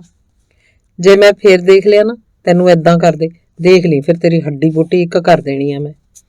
ਮੇਰੀ ਚੁਣੌਤੀ ਸੁਣ ਕੇ ਮਾਂ ਉਹਦਾ ਪੱਖ ਪੂਰਦੀ ਹੋਈ ਕਹਿੰਦੀ, ਇਹਦੀ ਕਿਸਮਤ ਇਹਦੇ ਨਾਲ ਹੈ, ਤੂੰ ਕਾਹਨੂੰ ਐਵੇਂ ਖਫਾ ਖੀਣ ਹੋਈ ਜਾਂਦਾ, ਵਿਹਲਾ ਫਿਰਦਾ ਕੀ ਕਰੇ। ਇਹਨੂੰ ਰਲਾ ਦੇ ਫਿਰ ਖੁਸਰਿਆਂ ਨਾਲ, ਕੀ ਕੰਜਰਾਂ ਵਾਲੇ ਕੰਮ ਫੜਿਆ ਇਹਨੇ, ਇਹਨੂੰ ਤਾਂ ਸ਼ਰਮ ਆਉਂਦੀ ਨਹੀਂ, ਸਾਨੂੰ ਤਾਂ ਬਥੇਰੀ ਸ਼ਰਮ ਆਉਂਦੀ ਹੈ। ਮੈਂ ਗੁੱਸੇ ਨਾਲ ਲਾਲ ਪੀਲਾ ਹੁੰਦਿਆਂ ਆਖਦਾ, ਕਿਸਮਤ ਆ ਇਹਦੀ ਮਾੜੀ, ਜਿਹੜਾ ਕਿਸੇ ਤਣ ਪੱਤਣ ਨਹੀਂ ਲੱਗ ਰਿਹਾ। ਫਿਰ ਵੀ ਤੇਰਾ ਛੋਟਾ ਵੀਰ ਹੈ, ਮਾਂ ਆਖਦੀ। ਖੂਹ 'ਚ ਡਿੱਗੇ ਖਾਤੇ 'ਚ ਪਵੇ ਇਹੋ ਜਿਹਾ ਛੋਟਾ ਵੀਰ, ਆਖ ਮੈਂ ਬੂਹਾ ਖੋਲ ਬਾਹਰ ਵੀਹੀ 'ਚ ਨਿਕਲ ਜਾਂਦਾ, ਗੱਲ ਆਈ ਗਈ ਹੋ ਜਾਂਦੀ। ਅਗਲੇ ਦਿਨ ਸੱਤੀ ਦੇ ਰੱਥ ਪਹਿਲਾਂ ਜਿਹੇ ਹੁੰਦੇ। ਉਹਨੂੰ ਹੁਣ ਕਿਸੇ ਬੇਇੱਜ਼ਤੀ ਦਾ ਵੀ ਆਭਾਸ ਸੁਣੋਂ ਹਟ ਗਿਆ ਸੀ। ਉਹ ਬੇਸ਼ਰਮਾ ਵਾਂਗ ਉਸੇ ਤਰ੍ਹਾਂ ਨੱਚਦਾ ਗਾਉਂਦਾ ਰਹਿੰਦਾ। ਕਦੀ ਕਦੀ ਕੋਈ ਮੇਰੀ ਹਾਣ ਦਾ ਮੁੰਡਾ ਹੱਸ ਕੇ ਆਖ ਦਿੰਦਾ ਸੀ, ਯਾਰ ਤੁਹਾਡਾ ਸੱਤੀ ਰੌਣਕ ਹੀ ਬਹੁਤ ਹੈ, ਤੁਸੀਂ ਤਾਂ ਐਵੇਂ ਸੜੇ ਬੁਝੇ ਰਹਿੰਦੇ ਆ। ਸੁਣ ਕੇ ਮੈਂ ਹੋਰ ਵੀ ਜ਼ਿਆਦਾ ਸੜ ਬੁਝ ਜਾਂਦਾ। ਧੰਨਵਾਦ। ਅੰਗ 5ਵਾਂ। ਮੈਂ ਤੇ ਆਤਮਾ ਹੁਣ ਹੱਟੀ ਦੇ ਕੰਮ ਵਿੱਚ ਵੀ ਹੱਥ ਵਟਾਉਣ ਲੱਗ ਪਏ ਸਾਂ। ਆਤਮਾ ਹੱਡਾਂ ਦਾ ਬਹੁਤ ਮੋਕਲਾ ਨਿਕਲਿਆ ਸੀ। ਉਸ 'ਚ ਅੰਤਾਂ ਦਾ ਜ਼ੋਰ ਸੀ। ਸਵੇਰੇ ਮੂੰਹ ਨੇਰੇ ਬਰਫ਼ ਦੇ ਟਰੱਕ ਆਉਂਦੇ, ਉਹਨਾਂ ਤੋਂ ਸਿੱਲੀਆਂ ਲੁਹਾ ਕੇ ਹੱਟੀ ਦੇ ਦਲਾਨ 'ਚ ਰਖਾਉਣੀਆਂ ਹੁੰਦੀਆਂ। ਆਤਮਾ ਬਰਫ਼ ਦੀਆਂ ਭਾਰੀਆਂ ਸਿੱਲੀਆਂ ਲੁਹਾਉਣ 'ਚ ਪਿਤਾ ਦੀ ਮਦਦ ਕਰਦਾ। ਉਹ ਪਿੱਠ ਤੇ ਪੱਲੀ ਰੱਖ ਕੇ ਪੂਰੀ ਸਿੱਲੀ ਚੁੱਕ ਕੇ ਹੱਟੀ ਦੇ ਦਲਾਨ 'ਚ ਰੱਖਦਾ ਜਾਂਦਾ। ਅਸੀਂ ਪਰਚੂਨ ਬਰਫ਼ ਢੋਣ ਲਈ ਇੱਕ ਰਿਕਸ਼ਾ ਰੇਹੜੀ ਵੀ ਬਣਾ ਲਈ ਸੀ। ਕਸਬੇ ਦੇ ਹਲਵਾਈਆਂ ਨੂੰ ਬਰਫ਼ ਪਹੁੰਚਾਉਣ ਲਈ ਇਹ ਰਿਕਸ਼ਾ ਵਰਤੀ ਜਾਂਦੀ। ਹਲਵਾਈਆਂ ਦੀਆਂ ਹੱਟੀਆਂ ਵੀ ਸਵਖਤੇ ਹੀ ਖੁੱਲ੍ਹ ਜਾਂਦੀਆਂ ਸੀ। ਹਲਵਾਈਆਂ ਨੂੰ ਬਰਫ਼ ਪਹੁੰਚਾਉਣ ਦਾ ਕੰਮ ਮੈਂ ਕਰਦਾ ਸੀ। ਉਹਨਾਂ ਦੀਆਂ ਭੱਠੀਆਂ ਹੇਠ ਜਾਂ ਤਖਤਪੋਸ਼ਾਂ ਹੇਠ ਬੋਰੀਆਂ ਰੱਖੀਆਂ ਹੁੰਦੀਆਂ। ਪਿਤਾ ਬਰਫ਼ ਦੇ ਟੋਟੇ ਰੱਖਦਾ ਜਾਂਦਾ ਤੇ ਮੈਂ ਉਹਨਾਂ ਤੇ ਪਰਚੀਆਂ ਲਾਉਂਦਾ ਜਾਂਦਾ, ਜਿਨ੍ਹਾਂ ਤੇ ਬਰਫ਼ ਦਾ ਤੋਲ ਤੇ ਹਲਵਾਈ ਦਾ ਨਾਂ ਲਿਖਿਆ ਹੁੰਦਾ। ਮੈਂ ਸਕੂਲ ਜਾਣ ਤੋਂ ਪਹਿਲਾਂ ਇਹ ਕੰਮ ਨਿਬੇੜਨ ਦਾ ਯਤਨ ਕਰਦਾ ਸਾਂ। ਇਹ ਸਾਰਾ ਕੰਮ ਕਾਹਲੀ ਕਰਨ ਵਾਲਾ ਹੁੰਦਾ ਸੀ। ਮੈਂ ਰਿਕਸ਼ਾ ਰੇਹੜੀ ਖਿੱਚ ਪੂਰੇ ਕਸਬੇ ਦਾ ਚੱਕਰ ਲਗਾਉਂਦਾ। ਕਈ ਵਾਰੀ ਕੁੱਤੇ ਭੱਠੀ ਦੀ ਸੁਆਹ ਦੇ ਨਿੱਘ 'ਚ ਬੈਠੇ ਹੁੰਦੇ। ਬਰਫ਼ ਵਾਲੀ ਬੋਰੀ ਖਿੱਚਣ ਤੇ ਉਹ ਜ਼ੋਰ ਦੀ ਭੌਂਕਣ ਲੱਗਦੇ। ਹਨੇਰੇ 'ਚ ਕਈ ਵਾਰੀ ਕਾਲੇ ਰੰਗ ਦੇ ਕੁੱਤੇ ਨਜ਼ਰ ਹੀ ਨਾ ਪੈਂਦੇ। ਬਾਅਦ 'ਚ ਮੈਂ ਕੁੱਤੇ ਭਜਾਉਣ ਤੇ ਡਰਾਉਣ ਲਈ ਇੱਕ ਮੋਟਾ ਡੰਡਾ ਵੀ ਨਾਲ ਲੈ ਕੇ ਜਾਣ ਲੱਗ ਪਿਆ ਸੀ। ਕਈ ਵਾਰੀ ਮੇਰੀ ਸਾਂਭੀ ਬਰਫ਼ ਕੋਈ ਚੋਰ ਚੁੱਕਾ ਵੀ ਚੁੱਕ ਕੇ ਲੈ ਜਾਂਦਾ। ਹਲਵਾਈ ਨੇ ਬਰਫ਼ ਨਾ ਮਿਲਣ ਦਾ ਉਲਾਂਭਾ ਦੇਣਾ ਤਾਂ ਪਿਤਾ ਨੇ ਗੁੱਸੇ ਨਾਲ ਆਖਣਾ, ਯਾਰ ਸਾਡਾ ਇਹ ਮੁੰਡਾ ਆਪ ਰੱਖ ਕੇ ਗਿਆ ਬਰਫ਼ ਬੋਰੀ 'ਚ ਲਪੇਟ ਕੇ, ਹੁਣ ਅਸੀਂ ਕੋਈ ਉੱਥੇ ਪਹਿਰਾ ਦੇਣ ਲਈ ਤਾਂ ਖੜੇ ਨਹੀਂ ਰਹਿਣਾ। ਆਪਣੀ ਚੀਜ਼ ਦੇ ਤੁਸੀਂ ਜ਼ਿੰਮੇਵਾਰ ਹੋ, ਜਵਾਕ ਦਾ ਕੀ ਕਸੂਰ ਹੈ? ਹਲਵਾਈ ਨੇ ਕੁੜਕੁੜ ਕਰਦਿਆਂ ਮਸਾਂ ਬਰਫ਼ ਦੇ ਪੈਸੇ ਦੇਣੇ। ਇਹ ਤਾਂ ਮੁਫਤ ਦਾ ਹੀ ਥੁੱਕ ਲੱਗ ਗਿਆ, ਮਾਲ ਦਿੱਤੇ ਬਗੈਰ ਪੈਸੇ ਲਈ ਜਾਂਦੇ ਆ, ਉਹ ਆਖਦਾ। ਬਰਫ਼ ਦੀ ਢੋਆਈ ਕਰਕੇ ਅਸੀਂ ਦੋਵੇਂ ਘਰੋਂ ਤਿਆਰ ਹੋ ਕੇ ਸਕੂਲ ਜਾਂਦੇ। ਥੱਕੇ ਹੰਬੇ ਹੁੰਦੇ। ਪੜ੍ਹਾਈ ਕੀ ਸੁਆਹ ਤੇ ਖੇ ਕਰਨੀ ਸੀ। ਆਤਮਾ ਤਾਂ ਪਹਿਲਾਂ ਹੀ ਪੜ੍ਹਾਈ 'ਚ ਚਿੱਤ ਨਹੀਂ ਸੀ ਲਾਉਂਦਾ। ਪੜ੍ਹਾਈ ਤੋਂ ਟਿੱਬਣ ਦੇ ਢੰਗ ਤਰੀਕੇ ਲੱਭਦਾ ਰਹਿੰਦਾ। ਉਨੀ ਦਿਨੀ ਉਹਦੀਆਂ ਲੱਤਾਂ ਦੇ ਵੱਡੇ ਫੋੜੇ ਨਿਕਲ ਆਉਂਦੇ। ਉਹਨਾਂ ਤੇ ਭੋਰਾ ਕੁ ਸੱਟ ਵੱਜ ਜਾਂਦੀ। ਖਰੀਂਡ ਉੱਚੜ ਕੇ ਉਹਨਾਂ 'ਚੋਂ ਮਵਾਦ ਵਹਿ ਉਹਦੇ ਪੈਰਾਂ ਵੱਲ ਵਗਦਾ ਰਹਿੰਦਾ। ਗਰਮੀਆਂ 'ਚ ਉਹਨਾਂ ਤੇ ਮੱਖੀਆਂ ਭਿਣਕਦੀਆਂ ਰਹਿੰਦੀਆਂ। ਮਾਂ ਉਹਦੀ ਹਾਲਤ ਦੇਖ ਝੂਰਦੀ। ਮੈਂ ਤਾਂ ਬਹੁਤ ਤਰਸ ਕੇ ਔਲਾਦ ਲਿੱਤੀ ਸੀ। ਕੀ ਹਾਲ ਹੋਇਆ ਪਿਆ ਜਵਾਕਾਂ ਦਾ। ਰੱਬ ਔਲਾਦ ਦੇਵੇ ਤਾਂ ਨਾਲ ਹੀ ਰਿਜ਼ਕ ਵੀ ਦੇਵੇ। ਮੇਰੇ ਤਾਂ ਜਵਾਕ ਹੀ ਰੁਲ ਗਏ। ਸਤੀ ਦੀ ਮਾਂ, ਰੱਬ ਹਰੇਕ ਚੀਜ਼ ਨਹੀਂ ਦਿੰਦਾ ਹੁੰਦਾ, ਕਿਸੇ ਨਾ ਕਿਸੇ ਚੀਜ਼ ਦੀ ਘਾਟ ਰੱਖਦਾ ਹੀ ਹੁੰਦਾ। ਬੰਦੇ ਨੂੰ ਸਭ ਕੁਝ ਮਿਲੀ ਜਾਏ ਤਾਂ ਰੱਬ ਨੂੰ ਕਿਵੇਂ ਯਾਦ ਰੱਖੇ? ਫਿਰ ਬੰਦਾ ਰੱਬ ਦੀ ਕੀ ਪਰਵਾਹ ਕਰਦਾ ਹੈ? ਹੌਲੀ ਆਤਮਾ ਪੜ੍ਹਾਈ ਖਣੋਂ ਜਮਾਂ ਹੀ ਉਖੜ ਗਿਆ ਸੀ। ਪਿਤਾ ਨੂੰ ਵੀ ਉਹਦੇ ਕੰਮ ਦਾ ਲਾਲਚ ਜਿਹਾ ਹੋ ਗਿਆ ਸੀ। ਬਸ ਉਹ ਤਾਂ ਫਿਰ ਬਰਫ਼ ਦੇ ਡੀਪੂ ਜੋਗਾ ਹੀ ਰਹਿ ਗਿਆ ਸੀ। ਪੜ੍ਹਾਈ 'ਚ ਮੈਂ ਵੀ ਕੁਝ ਪਛੜ ਹੀ ਗਿਆ ਸੀ, ਪਰ ਮੈਂ ਢੀਠ ਬਣ ਕੇ ਮਾਸਟਰਾਂ ਦੀਆਂ ਝਿੜਕਾਂ ਝਪਟਾਂ ਝੱਲਦਾ ਪੜ੍ਹਾਈ ਕਰਦਾ ਰਿਹਾ ਸੀ। ਬੜੀ ਮੁਸ਼ਕਲ ਨਾਲ ਮੇਰੇ ਮਸਾਂ ਹੀ ਪਾਸ ਹੋਣ ਜੋਗੇ ਨੰਬਰ ਹੀ ਆਉਂਦੇ, ਪਰ ਮੈਂ ਲੱਗਿਆ ਰਿਹਾ ਸੀ। ਸਾਰੇ ਆਪੋ ਆਪਣੀ ਦੌੜ 'ਚ ਲੱਗੇ ਹੋਏ ਸਨ। ਸੱਤੀ ਬਿਲਕੁਲ ਨਿਆਸਰਾ ਜਿਹਾ ਹੋ ਗਿਆ ਸੀ। ਵਿਹਲੇ ਰਹਿੰਦਿਆਂ ਉਸ ਇੱਕ ਹੋਰ ਸ਼ੁਗਲ ਫੜ ਲਿਆ ਸੀ। ਸਾਡਾ ਘਰ ਸਟੇਸ਼ਨ ਦੇ ਨੇੜੇ ਹੀ ਸੀ। ਵੱਡਾ ਜੰਕਸ਼ਨ ਸੀ ਰੇਲਵੇ ਦਾ।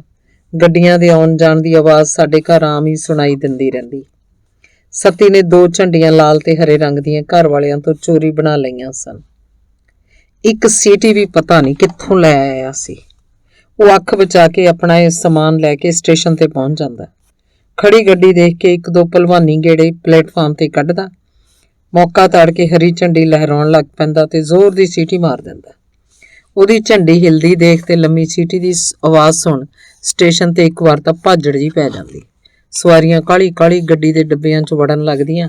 ਸੁਣਨ ਨੂੰ ਆਇਆ ਸੀ ਕਿ 1-2 ਵਾਰ ਤਾਂ ਗੱਡੀ ਚੱਲ ਵੀ ਪਈ ਸੀ, ਜਿਹਨੂੰ ਗਾਰਡ ਤੇ ਉਹਦੇ ਅਮਲੇ ਨੇ ਬੜੀ ਮੁਸ਼ਕਲ ਨਾਲ ਰੋਕਿਆ ਸੀ। 1-2 ਵਾਰ ਰੇਲਵੇ ਪੁਲਿਸ ਨੇ ਉਹਨੂੰ ਫੜ ਕੇ ਉਹਦੀ ਚੰਗੀ ਝੰਬ ਲਾਈ ਸੀ। ਉਸ ਤੋਂ ਬਾਅਦ ਉਹ ਪੁਲਿਸ ਦੇ ਸਿਪਾਹੀ ਨੂੰ ਦੇਖਦਿਆਂ ਡਰਨ ਲੱਗ ਪਿਆ ਸੀ। ਜੇ ਉਹ ਕੋਈ ਇੱਲਤ ਕਰ ਰਿਹਾ ਹੁੰਦਾ ਤਾਂ ਅਸੀਂ ਕਹਿ ਦਿੰਦੇ, ਆ ਗਈ ਪੁਲਿਸ, ਹੁਣ ਲਿਜਾਊ ਤੈਨੂੰ ਫੜ ਕੇ। ਪੁਲਿਸ ਆ ਜਾ, ਸੱਤੀ ਨੂੰ ਫੜ ਕੇ ਲੈ ਜਾ।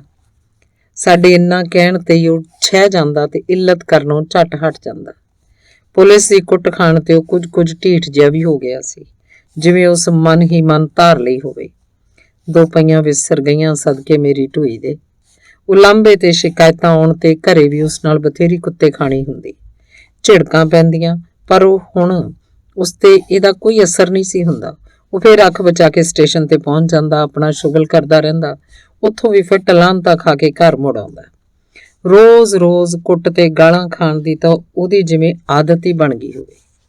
ਇੱਕ ਵਾਰ ਮੇਰੇ ਮਨ 'ਚ ਆਇਆ ਕਿ ਦੇਖਾਂ ਤਾਂ ਸਤੀ ਸਟੇਸ਼ਨ ਤੇ ਜਾ ਕੇ ਕਰਦਾ ਕੀ ਸੀ। ਮੈਂ ਲੁਕ ਛਿਪ ਕੇ ਉਹਦੇ ਪਿੱਛੇ ਸਟੇਸ਼ਨ ਤੇ ਚਲਾ ਗਿਆ। ਸਤੀ ਨੇ स्टेशन के प्लेटफॉर्म ते जाके सिर ते ढिड दी ढोलक बजा बजा गाउणा शुरू करता। 5-7 तमाशबीन उस दुआले इकट्ठे हो गए। वो गलत मलत फिल्मी धुनां वाले गाने गाउंदा रहा। आ जा सोहणीए, लै जा सोहणीए, आके साडे कोल बह जा सोहणीए, रात भर तू रह जा सोहणीए। तमाशबीन सुन सुन हसदे रहे। चंगा शुगल बज गया सी। जदों 10-15 बंदे इकट्ठे हो गए तद उन्हें गाना बंद करके उन्हां मूहरे हथ टड टड मंगना शुरू करता सी। किसी ने आना, किसी ने अठियानी, किसी ने पैसा उहदे टड्डे हत्थां ते रखना शुरू करता सी। हुण इह मंगता भी बन गया। सोच मैनू चीह जी चढ़न लग पई सी। जी करदा सी उहदे ठुड्डे मारां, ਉਹਨੂੰ ਘਸੀਟ ਘਸੀਟ ਘਰ ਲਿਜਾਵਾਂ, ਪਰ ਪਤਾ ਨਹੀਂ ਕੀ ਸੋਚ ਕੇ ਮੈਂ ਚੁੱਪ ਰਿਹਾ। ਸੋਚ ਰਿਹਾ ਸਾਏ ਦਾ ਕੀ ਜਾਣਾ ਹੈ, ਬਦਨਾਮੀ ਤਾਂ ਪਿਤਾ ਦੀ ਹੋਊ ਵੀ ਫਲਾਣੇ ਦਾ ਮੁੰਡਾ ਟੇਸ਼ਨਾਂ ਤੇ ਮੰਗਤਾ ਬਣਿਆ ਫਿਰਦਾ। ਮੈਂ ਆ ਕੇ ਘਰ ਦੱਸਿਆ ਤਾਂ ਮਾਂ ਨੇ ਸਿਰਫ ਇੰਨਾ ਹੀ ਆਖਿਆ, ਪੁੱਤੇ ਦੇ ਪੱਲੇ ਤਾਂ ਹੁਣ ਫਕੀਰੀ ਰਹਿ ਗਈ ਆ, ਇਹਦੀ ਤਾਂ ਸਾਰੀ ਉਮਰ ਹੀ ਮੰਗਣ ਖਾਣ 'ਚ ਲੰਘਣੀ ਹੈ। ਮਾੜੀ ਕਿਸਮਤ ਵਾਲਾ ਨਿਕਲਿਆ, ਇਹਦੇ ਵੀ ਕੀ ਵੱਸ ਹੈ, ਲਿਖੀਆਂ ਨੂੰ ਕੌਣ ਮੇਟੇ। ਸੱਤੀ ਮੰਗੇ ਪੈਸਿਆਂ ਦਾ ਕੁਛ ਖਾ ਪੀ ਕੇ ਘਰ ਮੁੜ ਆਇਆ ਸੀ। ਇੱਕ ਦਿਨ ਸਾਡਾ ਗੁਆਂਢੀ ਸ਼ਾਮ ਲਾਲ ਸੁਨਿਆਰਾ ਸੱਤੀ ਨੂੰ ਧੂਈ ਲਿਆ ਰਿਹਾ ਸੀ। ਉਹਦਾ ਹੱਥ ਛੁਡਾ ਛੁਡਾ ਭੱਜਦਾ ਸੀ। ਉਹ ਸੱਤੀ ਦੀ ਗਿੱਚੀ ਫੜ ਕੇ ਸਾਡੇ ਘਰ ਲੈ ਆਇਆ। ਆ ਕੇ ਮੇਰੀ ਮਾਂ ਨੂੰ ਕਹਿਣ ਲੱਗਾ, ਭਰਜਾਈ ਸਾਂਭ ਇਹਨੂੰ, ਆਪਣੇ ਫਰਜ਼ੰਦ ਨੂੰ। ਉੱਥੇ ਸਟੇਸ਼ਨ ਤੇ ਪੁਲਿਸ ਵਾਲੇ ਘੇਰੀ ਖੜੇ ਤੇ। ਉਹ ਤਾਂ ਮੈਂ ਅਚਾਨਕ ਲਾਂਭਿਓ ਆਇਆ ਤੀ, ਇਹ ਮੇਰੀ ਨਜ਼ਰ ਪੈ ਗਿਆ। ਉਹਨਾਂ ਨੇ ਕੁੱਟ ਕੁੱਟੇ ਦੀ ਹੱਡੀ ਰਾਤ ਪਾ ਦੇਣੀ ਸੀ। ਅਖੇ ਇਹ ਜੇਬ ਕਤਰਾ ਹੈ, ਸਾਰਾ ਦਿਨ ਸਟੇਸ਼ਨ ਤੇ ਘੁੰਮਦਾ ਰਹਿੰਦਾ, ਕਈਆਂ ਦੀਆਂ ਜੇਬਾਂ ਕੱਟੀਆਂ ਗਈਆਂ। ਮੈਂ ਕਿਹਾ ਜਨਾਬ ਇਹ ਤਾਂ ਦਰਵੇਸ਼ ਹੈ, ਇਹਨੂੰ ਤਾਂ ਕਾਸੇ ਦੀ ਸੁਰਤ ਨਹੀਂ, ਇਹਨੂੰ ਇੰਨੀ ਅਕਲ ਕਿੱਥੇ ਹੈ ਵੀ ਕਿਸੇ ਦੀ ਜੇਬ ਕੁਤਰ ਲੂ। ਕੰਟਰੋਲ ਕਰੋ ਇਹਦੇ ਤੇ, ਨਹੀਂ ਤਾਂ ਕਿਸੇ ਦਿਨ ਐਸਾ ਫਸੂ ਵੀ ਇਹਦਾ ਖਹਿੜਾ ਨਹੀਂ ਛੁੱਟਣਾ। ਮਾਂ ਤਾਂ ਸੁਣ ਕੇ ਜਿਵੇਂ ਪਾਣੀ 'ਚ ਹੀ ਲੱਥ ਗਈ ਹੋਵੇ। ਬਸ ਇਹੀ ਕਸਰ ਰਹਿ ਗਈ ਸੀ, ਡੁੱਬ ਜਾਣਿਆ। ਮਰਦਾ ਵੀ ਨਹੀਂ ਇਹ ਬਈ ਮੈਂ ਸਬਰ ਹੀ ਕਰ ਲਾਂ, ਲਹੂ ਪੀਣਾ ਕੀਤਾ ਹੋਇਆ, ਗੰਦੀ ਲਾਦ ਨੇ। ਆਖ ਮਾਂ ਗੁੱਸੇ 'ਚ ਆਪਣਾ ਹੀ ਢਿੱਡ ਕੁੱਟ ਲਿਆ ਸੀ। ਸੱਤੀ ਖੜਾ ਦੰਦੀਆਂ ਕੱਢਦਾ ਰਿਹਾ ਸੀ। ਉਸ ਤੋਂ ਬਾਅਦ ਉਸ ਸਟੇਸ਼ਨ ਤੇ ਜਾਣਾ ਛੱਡ ਦਿੱਤਾ ਸੀ। ਘਰ ਹੀ ਮੰਜੇ ਤੇ ਲਿਟਿਆ ਰਹਿੰਦਾ। ਮਾਂ ਸ਼ੁਕਰ ਕਰਦੀ, ਸ਼ੁਕਰ ਹੈ ਰੱਬਾ ਜੀ ਇਹਨੂੰ ਵੀ ਭੋਰਾ ਅਕਲ ਆ ਗਈ ਹੋਵੇ, ਸ਼ੁਕਰ ਹੈ ਸ਼ੁਕਰ ਹੈ। ਉਹ ਮੱਥੇ ਤੇ ਹੱਥ ਲਾ ਲਾ ਆਖਦੀ। ਇੱਕ ਦਿਨ ਘਰੋਂ ਨਿਕਲਿਆ, ਸ਼ਾਮ ਤੱਕ ਵਾਪਸ ਨਾ ਆਇਆ। ਰਾਤ ਨੂੰ ਵੀ ਘਰ ਨਾ ਮੁੜਿਆ ਤਾਂ ਸਭ ਨੂੰ ਫਿਕਰ ਹੋਣ ਲੱਗਾ। ਇੱਧਰ ਉੱਧਰ ਲੱਭਿਆ, ਕਈਆਂ ਨੂੰ ਪੁੱਛਿਆ। ਉਹਦੀ ਉਮਰ ਦਾ ਇੱਕ ਮੁੰਡਾ ਦਰਸ਼ੀ ਦੱਸਣ ਲੱਗਾ, ਮੈਂ ਤਾਂ ਉਹਨੂੰ ਸਟੇਸ਼ਨ ਵੱਲ ਜਾਂਦਿਆਂ ਦੇਖਿਆ ਸੀ, ਸ਼ਾਇਦ ਗੱਡੀ ਨਾ ਚੜ ਗਿਆ ਹੋਵੇ। ਫਿਕਰ ਲੱਗਣ ਲੱਗ ਪਿਆ, ਪਤਾ ਨਹੀਂ ਉਹ ਕਿੱਧਰ ਦੀ ਗੱਡੀ ਚੜ ਗਿਆ ਹੋਊ। ਜੰਕਸ਼ਨ ਹੋਣ ਕਾਰਨ ਕਈ ਪਾਸਿਆਂ ਨੂੰ ਗੱਡੀਆਂ ਜਾਂਦੀਆਂ ਸੀ। ਹਫ਼ਤਾ ਲੰਘ ਗਿਆ ਇਸੇ ਤਰ੍ਹਾਂ। ਮਾਂ ਸੱਤੀ ਨੂੰ ਯਾਦ ਕਰ ਕਰ ਰੁਦਨ ਕਰਦੀ, ਪਤਾ ਨਹੀਂ ਕਿਹੜੀ ਹਾਲਤ 'ਚ ਹੋਊ, ਕੁਛ ਖਾਧਾ ਵੀ ਹੋਊ ਕਿ ਭੁੱਖਣ ਭਾਣਾ ਹੀ ਹੋਊ, ਪਤਾ ਨਹੀਂ ਕਿੱਥੇ ਸੁੱਤਾ ਹੋਊ। ਹੇ ਰਾਮ ਜੀ ਰਕਸ਼ਾ ਕਰੀ ਮੇਰੇ ਬਾਲਕੇ ਦੀ। ਹਫ਼ਤੇ ਕੁ ਬਾਅਦ 2 ਬੰਦੇ ਸੱਤੀ ਨੂੰ ਲੈ ਕੇ ਸਾਡੇ ਘਰ ਆਏ ਸੀ। ਇਹ ਤਾਂ ਭਾਈ ਪਟਿਆਲੇ ਫਿਰਦਾ ਤਾਂ ਤੁਰਿਆ, ਸਾਨੂੰ ਤੁਹਾਡੇ ਕਿਸੇ ਜਾਣੂ ਨੇ ਦੱਸਿਆ ਤਾਂ ਵੀ ਇਹ ਤੁਹਾਡਾ ਬਾਲਕ ਹੈ। ਉਹਨੇ ਪਤਾ ਵੀ ਦੱਸਿਆ ਤਾਂ ਅਸੀਂ ਛੱਡਣ ਆ ਗਏ ਤੇ ਉਹ ਕਿਰਾਇਆ ਮੰਗਣ ਲੱਗੇ। ਘਰ ਤਾਂ ਪਹਿਲਾਂ ਹੀ ਭੰਗ ਪੁੱਜਦੀ ਸੀ, 2 ਜਣਿਆਂ ਦਾ ਕਿਰਾਇਆ ਕਿੱਥੋਂ ਦਿੰਦੇ। ਅਸੀਂ ਆਪਣੀ ਹਾਲਤ ਦੱਸੀ ਤਾਂ ਉਹ ਖਿੱਚ ਕੇ ਬੋਲੇ, ਜਵਾਕ ਕਿਰਾਏ ਤੋਂ ਵੀ ਸਸਤਾ ਹੋ ਗਿਆ ਭਾਈ, ਜੇ ਸਾਂਭਣੇ ਨਹੀਂ ਤੇ ਜਮ ਜਮ ਢੇਰ ਲਾਉਣੇ ਕੀ ਕਿਆ ਜ਼ਰੂਰਤ ਤੀ। ਸਾਰਾ ਟੱਬਰ ਸ਼ਰਮ ਨਾਲ ਪਾਣੀਓ ਪਾਣੀ ਹੋ ਗਿਆ ਸੀ। ਕੁੜ-ਕੁੜ ਕਰਦੇ ਦੋਵੇਂ ਬੰਦੇ ਸੱਤੀ ਨੂੰ ਛੱਡ ਮੁੜ ਗਏ ਸੀ। ਜਾਂਦੇ ਜਾਂਦੇ ਵੀ ਬੋਲ ਰਹੇ ਸੀ, ਹਮ ਤਾਂ ਸਮਝੇ थे ਬਈ ਕੋਈ ਇਨਾਮ ਬਨਾਮ ਮਿਲੂ, ਮਹਾਜਨਾ ਕਾ ਕਾਕਾ ਹੈ, ਇਹ ਤੋਂ ਮਲੰਗ ਬਾਣੀਏ ਨਿਕਲੇ, ਸਹੁਰੇ ਮਲੰਗ ਕਿਸੇ ਥਾਂ ਦੇ। ਹੁਣ ਤਾਂ ਸੱਤੀ ਨੇ ਜਿਵੇਂ ਰੱਥ ਹੀ ਫੜ ਲਿਆ ਹੋਵੇ। 2-4 ਦਿਨ ਘਰ ਰਹਿੰਦਾ, ਮੁੜ ਘਰੋਂ ਭੱਜ ਜਾਂਦਾ। ਕਦੇ ਹਫ਼ਤੇ ਬਾਅਦ ਮੁੜਦਾ, ਕਦੀ ਮਹੀਨੇ ਬਾਅਦ। ਇੱਕ ਵਾਰੀ ਮੇਰੇ ਇੱਕ ਜਮਾਤੀ ਨੇ ਦੱਸਿਆ ਸੀ ਸੱਤੀ ਅੰਬਾਲੇ ਫਲਾਣੀ ਥਾਂ ਸੀ। ਸੁਣਦਿਆਂ ਹੀ ਮਾਂ ਨੇ ਤੂਫਾਨ ਮਚਾਤਾ ਸੀ, ਜਾਓ ਵੇ ਪੁੱਤ ਲਿਆਓ ਉਹਨੂੰ ਜਾ ਕੇ ਨਕਰਮੇ ਨੂੰ। ਮੈਂ ਖੁਦ ਜਾ ਕੇ ਉਹਨੂੰ ਲੈ ਆਇਆ ਸੀ। ਉਦੋਂ ਮੇਰਾ ਮਨ ਕਰਦਾ ਸੀ ਉਹਦਾ ਗਲ ਘੁੱਟ ਦਿਆਂ, ਮਾਰ ਦਿਆਂ ਉਹਨੂੰ ਚਲਦੀ ਗੱਡੀ ਤੋਂ ਸਿੱਟ ਕੇ। ਇੱਕ ਵਾਰ ਜਲੰਧਰ ਵੱਲ ਨਿਕਲ ਗਿਆ। ਮੰਗਣ ਖਾਣ ਦੀ ਤਾਂ ਝੱਸ ਪੈ ਹੀ ਗਈ ਸੀ। ਜਦੋਂ ਭੁੱਖ ਲੱਗਦੀ 4 ਬੰਦੇ ਖੜੇ ਦੇਖ ਕੇ ਸਿਰ ਤੇ ਢਿੱਡ ਥਪਥਪਾਉਣ ਲੱਗ ਪੈਂਦਾ, ਕਦੀ ਰੋਣ ਲੱਗ ਪੈਂਦਾ, ਕਦੀ ਹਾੜੇ ਕੱਢਣ ਲੱਗ ਪੈਂਦਾ। ਲੋਕ ਜਵਾਕ ਸਮਝ ਤਰਸ ਖਾ ਕੇ ਕੁਛ ਨਾ ਕੁਛ ਦੇ ਦਿੰਦੇ। 2 ਮਹੀਨੇ ਉੱਥੇ ਟਿਕਿਆ ਰਿਹਾ। ਮਾਂ ਰੋ ਰੋ ਕਮਲੀ ਹੋਈ ਰਹੀ। ਪਤਾ ਨਹੀਂ ਅਚਾਨਕ ਕਿਨੇ ਯਤੀਮਖਾਨੇ ਵਾਲਿਆਂ ਨੂੰ ਸਾਡਾ ਤਾਂ ਪਤਾ ਦੱਸਤਾ ਸੀ। ਉਹਨਾਂ ਦੀ ਚਿੱਠੀ ਆਈ ਹੱਟੀ ਦੇ ਪਤੇ ਤੇ, श्रीमान जी आपका बच्चा हमारे पास है, आकर इसे ले जाइए, बहुत मेहरबानी होगी। पिता खिजदा जाके सत्ती नूं लै आया सी। इस वार सत्ती दी हालत बहुत माड़ी हो गई सी, सुक के कंडा हो गया सी। ਮਾਂ ਨੇ ਦੁਖੀ ਹੋ ਕੇ ਆਖਿਆ ਸੀ, ਉੱਥੇ ਕਿਹੜਾ ਇਹਦੀ ਮਾਂ ਬੈਠੀ ਸੀ ਵੀ ਇਹਨੂੰ ਖੁੱਲਾ ਖਾਣ ਪੀਣ ਨੂੰ ਦਿੰਦੀ। ਘਰ ਵਰਗੀ ਮੌਜ ਕਿੱਥੇ ਮਿਲਦੀ ਹੁੰਦੀ ਹੈ। ਘਰ ਦੀ ਤਾਂ ਸੁੱਕੀ ਵੀ ਪਰੌਂਠੀ ਹੁੰਦੀ ਹੈ।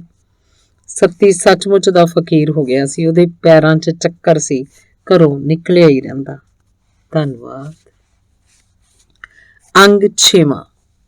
ਉਦੋਂ ਹੀ ਇੱਕ ਹੋਰ ਬਿੱਜ ਸਾਡੇ ਟੱਬਰ ਤੇ ਆਣ ਪਈ ਸੀ।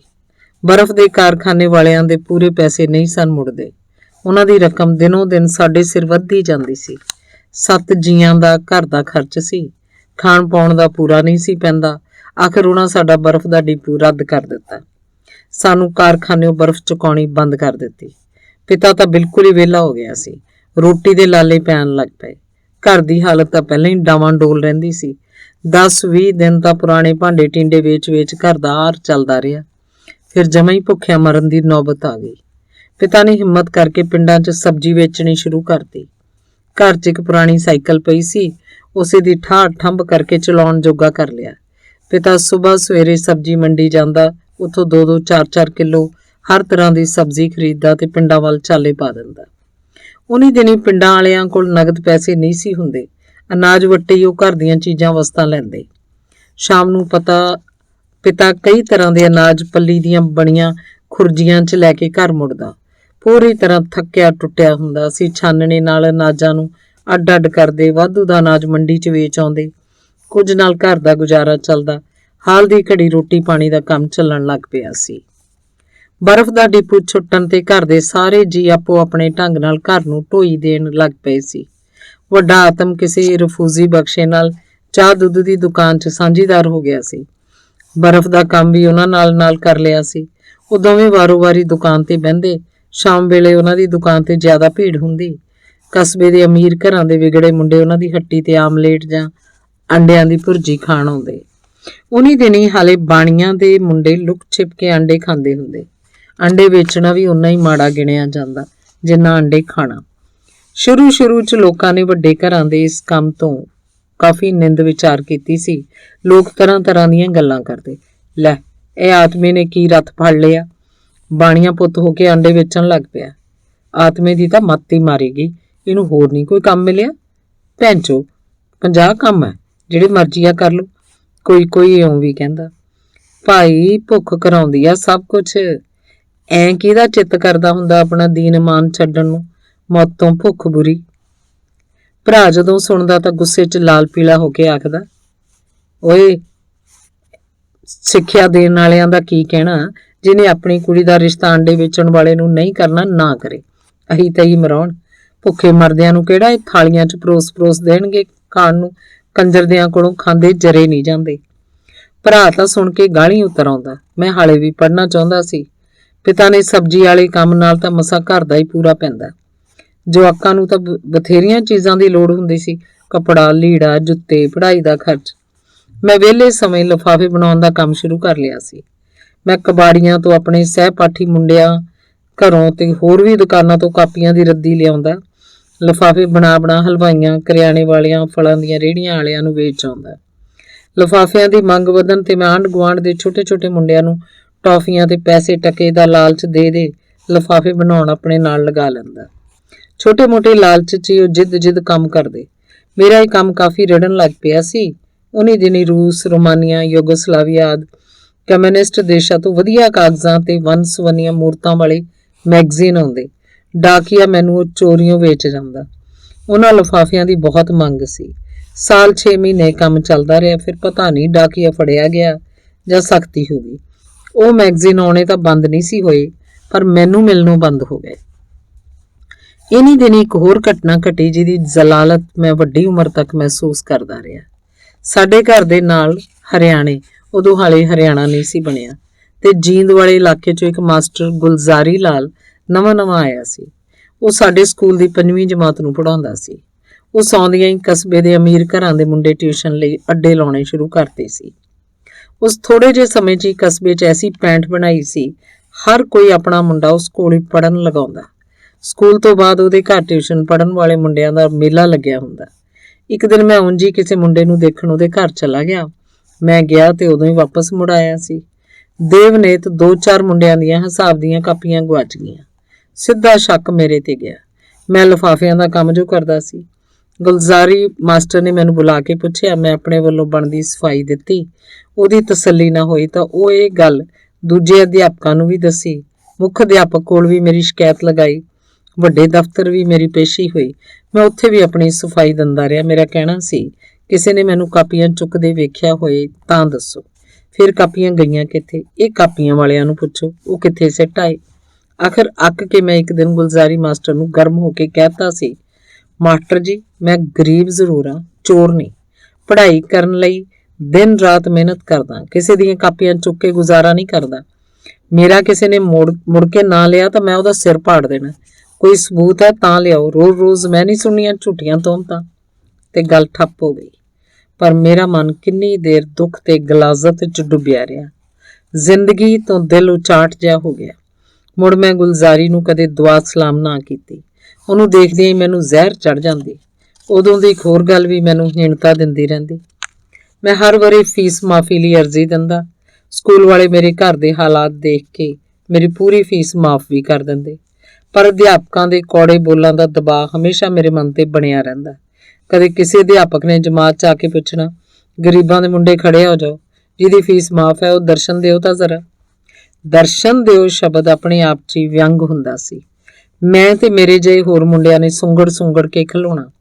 ਸਿੱਧੇ ਨਹੀਂ ਖੜੇ ਹੋਇਆ ਜਾਂਦਾ। ਅਧਿਆਪਕ ਹਿਟਲਰ ਵਾਂਗੂ ਹੁਕਮ ਝਾੜਦਾ। ਇੱਕ ਵਾਰ ਇਉਂ ਹੀ ਦਮੜੀ ਨਾਂ ਦਾ ਮੁੰਡਾ ਚੌੜਾ ਜਿਹਾ ਹੋ ਕੇ ਖਲੋਣ ਲੱਗਾ ਤਾਂ ਉਹਦਾ ਬੋਦਾ ਪਜਾਮਾ ਚਰੀ ਦੇ ਕੇ ਫਟ ਗਿਆ ਸੀ। ਉਸ ਬਹੁਤ ਬੇਸ਼ਰਮੀ ਮੰਨੀ। ਇੱਕ ਹੋਰ ਵੀ ਦਹਿਸ਼ਤ ਸਾਨੂੰ ਝੱਲਣੀ ਪੈਂਦੀ। ਜੇ ਕਿਸੇ ਦਿਨ ਸਕੂਲ ਦਾ ਕੰਮ ਨਾ ਹੋ ਸਕਣਾ ਤਾਂ ਅਧਿਆਪਕ ਨੇ ਝੱਟ ਮੇਰੇ ਕੰਨ ਨੂੰ ਮਰੋੜਾ ਚੜ੍ਹਦਿਆਂ ਆਖਣਾ, ਫੀਸਾਂ ਮਾਫ ਕਰਾਉਣ ਨੂੰ ਤਾਂ ਭੱਜੇ ਆਉਂਦੇ ਆ ਤੇ ਸਕੂਲ ਦਾ ਕੰਮ ਤੁਹਾਡਾ ਪਿਓ ਕਰੂਗਾ। ਸੁਣ ਕੇ ਬੜੀ ਨਮੋਸ਼ੀ ਹੋਣੀ।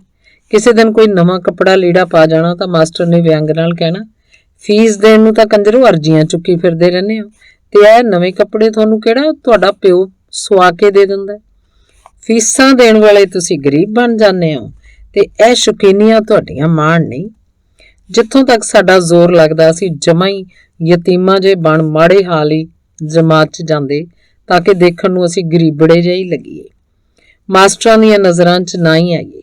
ਕਦੀ ਮੂਹਰੇ ਬੈਠਣ ਦੀ ਕੋਸ਼ਿਸ਼ ਨਾ ਕਰਨੀ, ਹਮੇਸ਼ਾ ਪਿਛਲੀਆਂ ਕਤਾਰਾਂ 'ਚ ਸਿਰ ਨੀਵਾਂ ਕਰ ਦੁਬਕ ਕੇ ਬੈਠੇ ਰਹਿਣਾ। ਹਮੇਸ਼ਾ ਯਤਨ ਇਹੀ ਰਹਿਣਾ ਕਿ ਮਾਸਟਰਾਂ ਦੀ ਨਿਗਾਹ 'ਚ ਨਾ ਹੀ ਆਈਏ। ਲਿਫਾਫਿਆਂ ਦੀ ਆਮਦਨ ਹੋਣ ਨਾਲ ਮੈਂ ਪਹਿਲਾ ਫੈਸਲਾ ਇਹ ਕੀਤਾ ਕਿ ਫੀਸ ਨਹੀਂ ਮਾਫ ਕਰਾਉਣੀ। ਇਸ ਬਾਰੇ ਮੈਂ ਘਰਦਿਆਂ ਨੂੰ ਵੀ ਆਖ ਦਿੱਤਾ ਸੀ। ਇਹ ਤਾਂ ਆਪਣਾ ਹੱਕ ਹੈ, ਮਾਸਟਰ ਕੀ ਆਪਣੀ ਜੇਬ 'ਚੋਂ ਦਿੰਦੇ ਆ, ਐਵੇਂ ਨਹੀਂ ਮਾਸਟਰਾਂ ਦਾ ਰੋਹ ਮੰਨਣ ਦੀ ਲੋੜ, ਪਿਤਾ ਨੇ ਆਖਿਆ ਸੀ। ਪਰ ਮੈਂ ਆਪਣੀ ਜ਼ਿੱਦ ਤੇ ਅੜਿਆ ਹੋਇਆ ਸੀ।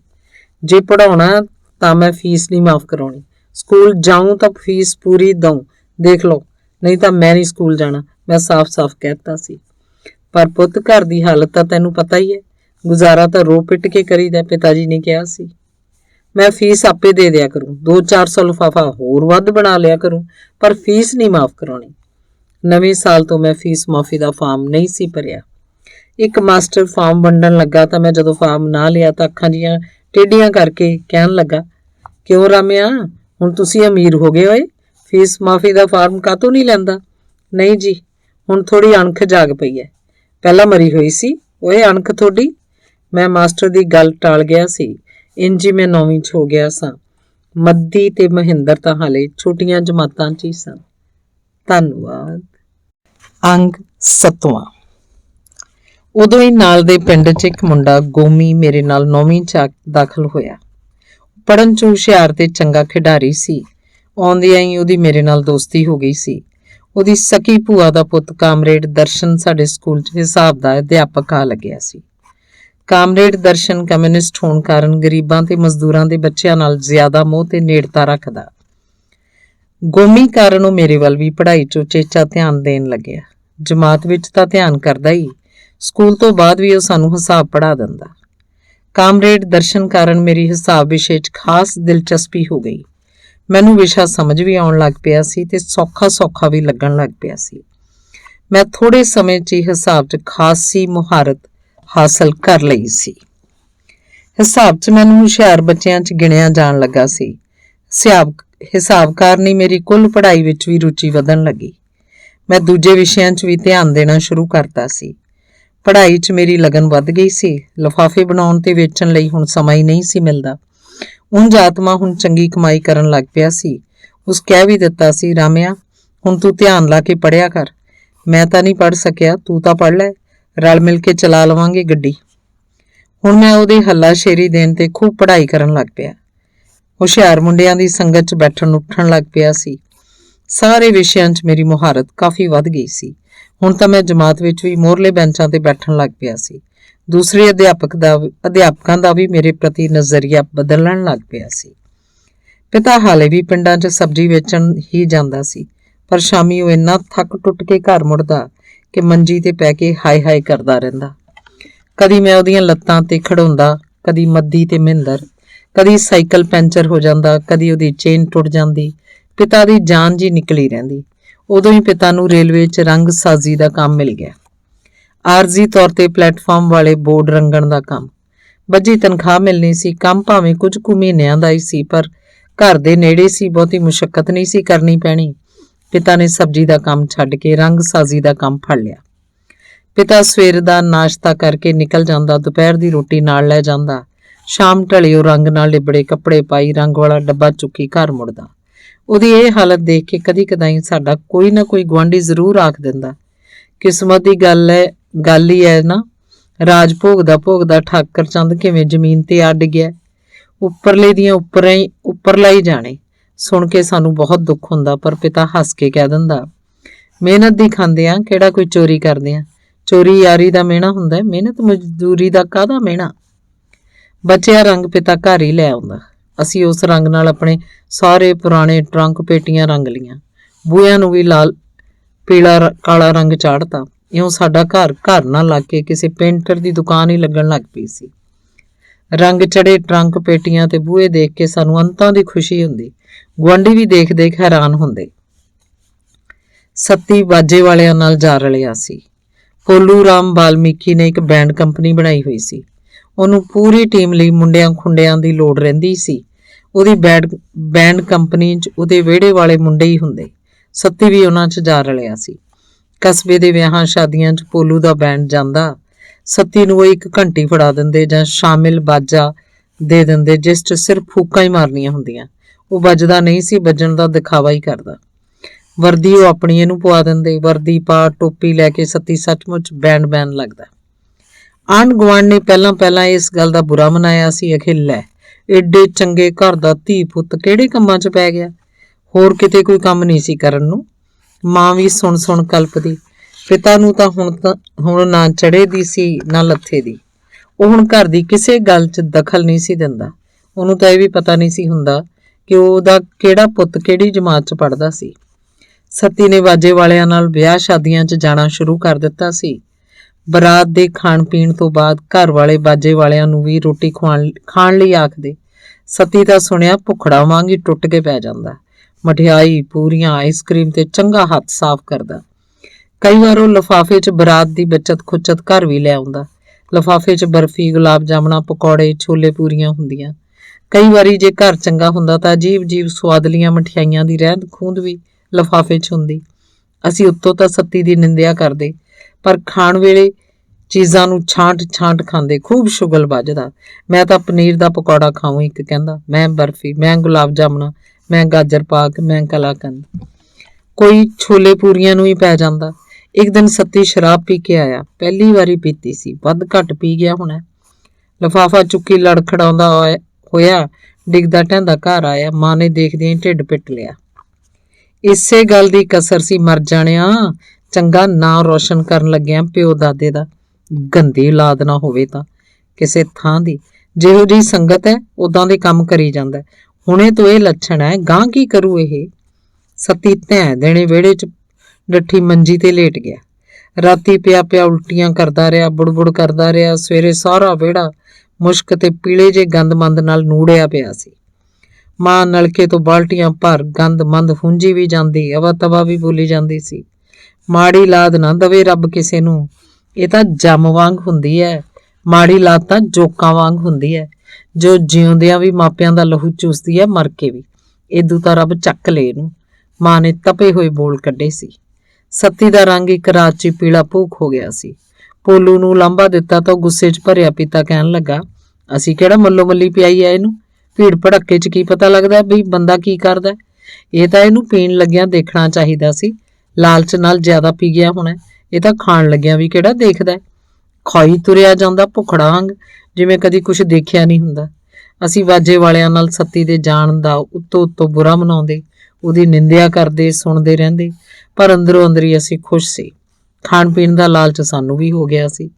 ਭਾਂਤ ਭਾਂਤ ਦੀਆਂ ਮਠਿਆਈਆਂ ਖਾਣ ਨੂੰ ਅਸੀਂ ਵੀ ਉਡੀਕ ਕਰਦੇ ਰਹਿੰਦੇ। ਜਦੋਂ ਵੀ ਉਹ ਖਾਣ ਪੀਣ ਵਾਲੀਆਂ ਵਸਤਾਂ ਦਾ ਲਿਫਾਫਾ ਲੈ ਕੇ ਆਉਂਦਾ, ਅਸੀਂ ਟੁੱਟ ਕੇ ਪੈ ਜਾਂਦੇ। 10ਵੀਂ ਦੇ ਇਮਤਿਹਾਨ 'ਚ ਮੇਰੀ ਹਾਈ ਫਸਟ ਡਿਵੀਜ਼ਨ ਆਈ ਸੀ। ਮਾਂ ਬਹੁਤ ਖੁਸ਼ ਹੋਈ। ਉਹ ਬਾਰ-ਬਾਰ ਧਰਤੀ ਨੂੰ ਨਮਸਕਾਰ ਕਰਦੀ ਬੋਲੀ ਸੀ, ਸ਼ੁਕਰ ਹੈ ਰੱਬ ਨੇ ਮੇਰੇ ਟੱਬਰ ਦੀ ਸੁਣ ਲਈ। ਮੇਰਾ ਪੁੱਤ ਤਾਂ ਹੁਣ ਪੜ੍ਹ ਲਿਖ ਕੇ ਜੱਜ ਬਣੂ, ਘਰ ਦੇ ਰੋਣੇ ਧੋਣੇ ਧੋ ਦੂ ਮੇਰਾ ਇਹ ਪੁੱਤ। ਆਂਢ ਗੁਆਂਢੀ ਵਧਾਈਆਂ ਦਿੰਦੇ ਤਾਂ ਮਾਂ ਸੁਣ ਫੁੱਲ ਕੇ ਕੁੱਪਾ ਹੋ ਜਾਂਦੀ। ਆਤਮਾ ਵੀ ਬਹੁਤ ਖੁਸ਼ ਹੋਇਆ ਸੀ। ਹੁਣ ਫਿਰ ਕੀ ਕਰਨਾ ਹੈ, ਉਸ ਪੁੱਛਿਆ ਸੀ। ਮੈਂ ਗਾਂਹ ਪੜ੍ਹਨਾ ਕਾਲਜ 'ਚ, ਮੈਂ ਆਖਿਆ ਸੀ। ਮਾਸਟਰ ਕਾਮਰੇਡ ਦਰਸ਼ਨ ਦੀ ਸਲਾਹ ਤੇ ਮੈਂ ਤੇ ਗੋਮਾ ਸਰਕਾਰੀ ਕਾਲਜ ਮਲੇਰਕੋਟਲੇ ਸਾਇੰਸ ਦੀ ਪੜ੍ਹਾਈ ਲਈ ਦਾਖਲ ਹੋ ਗਏ ਸੀ। ਚੰਗੇ ਨੰਬਰਾਂ ਕਾਰਨ ਸਾਡੀ ਪੂਰੀ ਫੀਸ ਮਾਫ ਹੋ ਗਈ ਸੀ। ਆਤਮਾ ਚੌੜਾ ਹੋ ਕੇ ਆਖਦਾ, ਸਾਡਾ ਰਾਮਾ ਤਾਂ ਭਾਈ ਹੁਣ ਇੰਜੀਨੀਅਰ ਬਣੂ, ਚੱਲ ਸਾਨੂੰ ਵੀ ਸੁੱਖ ਦਾ ਸਾਹ। ਘਰ 'ਚੋਂ ਇੱਕ ਜਣਾ ਪੜ੍ਹ ਜੇ ਤਾਂ ਸਮਝੋ ਸਾਰਿਆਂ ਨੂੰ ਪੜ੍ਹਾ ਲੈਂਦਾ। ਆਤਮੇ ਨੇ ਮੈਨੂੰ 2 ਪੈਂਟਾਂ ਸ਼ਰਟਾਂ ਨਵੀਆਂ ਸਿਲਵਾ ਕੇ ਦਿੱਤੀਆਂ, ਨਵੇਂ ਬੂਟ ਲੈ ਕੇ ਦਿੱਤੇ। ਬੂਟਾਂ ਤੋਂ ਮੈਨੂੰ ਇੱਕ ਗੱਲ ਚੇਤੇ ਆ ਗਈ ਹੈ। ਮੇਰੇ ਪਿਤਾ ਚੰਗੇ ਦਿਨਾਂ ਵੇਲੇ ਮੈਨੂੰ ਹਰ ਸਾਲ ਦੁਸਹਿਰੇ ਵੇਲੇ ਨਵੇਂ ਬੂਟ ਲੈ ਕੇ ਦਿੰਦਾ ਸੀ। ਮੈਂ ਨਵੇਂ ਬੂਟ ਪਾ ਕੇ ਦੁਸਹਿਰੇ ਦਾ ਮੇਲਾ ਵੇਖਣ ਜਾਂਦਾ। ਸਾਡੇ ਵਾਲੇ ਬਾਜ਼ਾਰ 'ਚ ਹੀ ਲਾਜਪਤ ਦੀ ਬੂਟਾਂ ਦੀ ਦੁਕਾਨ ਹੁੰਦੀ। ਉਹ ਮੇਰੇ ਪਿਤਾ ਦਾ ਦੋਸਤ ਵੀ ਸੀ। ਮਾੜੇ ਦਿਨ ਆਉਣ ਤੇ ਮੈਂ ਬੂਟ ਲੈਣ ਦੀ ਜ਼ਿੱਦ ਕੀਤੀ ਤਾਂ ਪਿਤਾ ਮੈਨੂੰ ਲਾਜਪਤ ਦੀ ਦੁਕਾਨ ਤੇ ਲੈ ਗਿਆ ਸੀ। ਸਾਨੂੰ ਦੇਖਦਿਆਂ ਹੀ ਲਾਜਪਤ ਕਹਿਣ ਲੱਗਾ, ਦੇਖ ਭਾਈ ਠਾਕਰਾ, ਪੈਸੇ ਨਗਦ ਲੱਗਣਗੇ। ਹੁਣ ਪਹਿਲਾਂ ਵਾਲੀਆਂ ਗੱਲਾਂ ਨਹੀਂ ਰਹੀਆਂ, ਟਾਈਮ ਦੀ ਗੱਲ ਹੁੰਦੀ ਹੈ। ਪੈਸੇ ਨਗਦ ਲੱਗਣਗੇ, ਉਧਾਰ ਸੁਧਾਰ ਨਹੀਂ ਹੁਣ ਪੁੱਗਦਾ। ਓਏ ਕੋਈ ਨਹੀਂ, ਪੈਸੇ ਵੀ ਦੇਵਾਂਗੇ ਹੀ, ਮੁਫਤ ਤਾਂ ਨਹੀਂ ਲੈਂਦੇ ਬੂਟ, ਪਿਤਾ ਨੇ ਆਖ ਦਿੱਤਾ ਸੀ। ਲਾਜਪਤ ਨੇ ਬੂਟ ਦਿਖਾਉਣੇ ਸ਼ੁਰੂ ਕਰਤੇ। ਮੈਂ ਬੂਟ ਪਹਿਨ ਟਰਾਈ ਲੈਂਦਾ ਰਿਹਾ। ਆਪਣੀ ਪਸੰਦ ਦੇ ਮੇਚ ਦੇ ਬੂਟ ਪਾ ਕੇ ਦੁਕਾਨ 'ਚ ਇੱਕ ਅੱਧ ਗੇੜਾ ਦਿੱਤਾ। ਪਿਤਾ ਨਾਲ ਮੇਰੀਆਂ ਨਜ਼ਰਾਂ ਮਿਲੀਆਂ। ਉਹਨੇ ਮੈਨੂੰ ਬੂਟ ਪਹਿਨ ਟਿੱਬ ਜਾਣ ਦਾ ਸੰਕੇਤ ਦੇ ਦਿੱਤਾ। ਮੈਂ ਹੌਲੀ ਤੁਰਦਾ ਦੁਕਾਨ ਦੇ ਬੂਹੇ ਵੱਲ ਗਿਆ ਸੀ। ਉੱਥੋਂ ਝੱਟ ਛਲਾਂਗ ਮਾਰ ਥੜਾ ਉੱਤਰ ਤਿੱਤਰ ਹੋ ਗਿਆ ਸੀ। ਲਾਜਪਤ ਪਿੱਛੋਂ ਰੌਲਾ ਹੀ ਪਾਉਂਦਾ ਰਹਿ ਗਿਆ। ਬਾਅਦ 'ਚ ਘਰ ਆ ਕੇ ਪਿਤਾ ਨੇ ਦੱਸਿਆ ਸੀ, ਲਾਜਪਤ ਨੇ ਬਥੇਰਾ ਰੌਲਾ ਪਾਇਆ, ਬਾਜ਼ਾਰ ਇਕੱਠਾ ਕਰ ਲਿਆ ਸੀ। ਜਵਾਕ ਦਾ ਸ਼ੌਕ ਸੀ ਪੂਰਾ ਹੋ ਗਿਆ। ਇਹੋ ਜਿਹੇ ਵੇਲੇ ਇੱਜ਼ਤ ਬੇਇੱਜ਼ਤੀ ਨੂੰ ਕੌਣ ਦੇਖਦਾ। ਸੱਤੀ ਦੀ ਮਾਂ, ਪੈਸੇ ਕਿਹੜਾ ਭੱਜ ਚੱਲਿਆ, ਦੇ ਦਾਂਗੇ ਜਦੋਂ ਹੱਥ 'ਚ ਹੋਏ। ਜਵਾਕ ਨੂੰ ਤਾਂ ਕੇਰਾਂ ਖੁਸ਼ੀ ਮਿਲ ਗਈ ਆ। ਮੈਂ ਗੱਡੀ ਦਾ ਪਾਸ ਬਣਾ ਲਿਆ ਸੀ। ਸਵੇਰੇ ਗੱਡੀ ਰਾਹੀਂ ਕਾਲਜ ਜਾਂਦੇ, ਪੜ੍ਹਾਈ ਕਰਦੇ, ਸ਼ਾਮੀ ਘਰ ਮੁੜ ਆਉਂਦੇ। ਪੜ੍ਹਾਈ ਭਾਵੇਂ ਔਖੀ ਸੀ, ਪਰ ਹੁਣ ਮੁਹਾਰਤ ਹੋਈ ਸੀ ਪੜ੍ਹਨ ਦੀ। ਦਿਨ ਰਾਤ ਹੁਣ ਤਾਂ ਵੱਡਾ ਆਦਮੀ ਬਣਨ ਦੇ ਹੀ ਸੁਪਨੇ ਆਉਂਦੇ। ਗੰਦੀਆਂ ਮੰਦੀਆਂ ਵਰਦੀਆਂ ਪਾਉਣ ਨਾਲ ਸੱਤੀ ਦੇ ਚੰਮ ਜੂਆਂ ਪੈ ਗਈਆਂ ਸੀ। ਉਹ ਘਰ ਆ ਕੇ ਸਾਰਾ ਸਮਾਂ ਪਿੰਡੇ ਤੇ ਖੁਰਕ ਕਰਦਾ ਰਹਿੰਦਾ। ਕੱਛਾ ਚੱਡਿਆਂ ਗੁਪਤਾਵਾਂ ਨੂੰ ਖੁਰਕਦਾ ਰਹਿੰਦਾ। ਅਸੀਂ ਇਹਨੂੰ ਗਾਲਾਂ ਕੱਢਣੀਆਂ, ਕੁੱਤੇ ਤੇਰੇ ਕੀ ਪਾਂ ਪੈ ਗਈ ਓਏ, ਜਿਹੜਾ ਆਈ ਖੁਰਕਦਾ ਰਹਿਣਾ, ਗਲ ਕੇ ਮਰੇਗਾ ਸਾਲਿਆ, ਖੁਰਕ ਪੈ ਗਈ ਆ ਤੇਰੇ ਤਾਂ। ਉਹ ਕਲਪਦਾ ਦੁਖੀ ਹੁੰਦਾ। ਮੈਨੂੰ ਉੱਤੇ ਕ੍ਰੋਧ ਆਉਂਦਾ। ਮੈਂ ਤਾਂ ਚਾਹੁੰਦਾ ਹੀ ਸੀ ਕਿ ਉਹ ਪਾਂ ਪੈ ਕੇ ਮਰ ਜਾਵੇ, ਖਹਿੜਾ ਛੁੱਟੇ ਟੱਬਰ ਦਾ। ਪਰ ਉਹ ਮੱਦੀ ਦੇ ਹਾੜੇ ਕੱਢਣ ਲੱਗਦਾ, ਮਾਂ ਦੀ ਮਿੰਨਤ ਖੁਸ਼ਾਮਦ ਕਰਦਾ। ਮੱਦੀ ਉਹਦੀਆਂ ਕੱਛਾਂ ਚੱਡਿਆਂ 'ਚੋਂ ਚੰਮ ਜੂਆਂ ਪੱਟ ਦਿੰਦਾ। ਚੰਮ ਜੂ ਪੱਟਣ ਵੇਲੇ ਲਹੂ ਦਾ ਨਿਸ਼ਾਨ ਜਿਹਾ ਪੈ ਜਾਂਦਾ। ਕਿਸੇ ਦੇ ਆਖੇ ਉਹ DDT ਨਾਲ ਚਮੜੀ ਧੋਂਦਾ। ਕਦੇ ਚੋਰੀਓਂ ਛੱਤ ਤੇ ਨੰਗਾ ਹੋ ਕੇ ਗੁਪਤ ਥਾਵਾਂ ਤੇ ਖੁਦ ਹੀ ਚੰਮ ਜੂਆਂ ਲਾਉਣ ਲੱਗਦਾ। ਉਹਦੀਆਂ ਚੰਮ ਜੂਆਂ ਨੇ ਸਾਰੇ ਟੱਬਰ ਨੂੰ ਵਕਤ 'ਚ ਪਾਇਆ ਹੋਇਆ ਸੀ। ਪਿਤਾ ਦਾ ਸਟੇਸ਼ਨ ਵਾਲਾ ਆਰਜੀ ਕੰਮ ਵੀ ਖਤਮ ਹੋ ਗਿਆ ਸੀ। ਹੁਣ ਪਿਤਾ ਬਿਲਕੁਲ ਵਿਹਲਾ ਹੋ ਗਿਆ ਸੀ। ਧੰਨਵਾਦ। ਅੰਗ 8ਵਾਂ। ਸਟੇਸ਼ਨ ਤੋਂ ਕਾਲਜ ਦੂਰ ਸੀ। ਸਮੇਂ ਸਿਰ ਪਹੁੰਚਣ ਲਈ ਸਾਨੂੰ ਦੌੜ ਲਾਉਣੀ ਪੈਂਦੀ। ਮੁੜਕੇ ਨਾਲ ਪੈਂਟ ਭਿੱਜ ਕੇ ਖਰਾਬ ਨਾ ਹੋ ਜਾਏ ਤਾਂ ਅਸੀਂ ਸਟੇਸ਼ਨੋਂ ਉਤਰਨ ਸਾਰ ਪੈਂਟਾਂ ਲਾ ਕੇ ਤੈਅ ਕਰਕੇ ਹੱਥਾਂ 'ਚ ਫੜ ਲੈਂਦੇ। ਪੈਂਟਾਂ ਹੱਥਾਂ 'ਚ ਫੜੀ ਅਸੀਂ ਮਿਲਟਰੀ ਏਰੀਏ ਵੱਲ ਦੀ ਦੌੜਦੇ ਜਾਂਦੇ।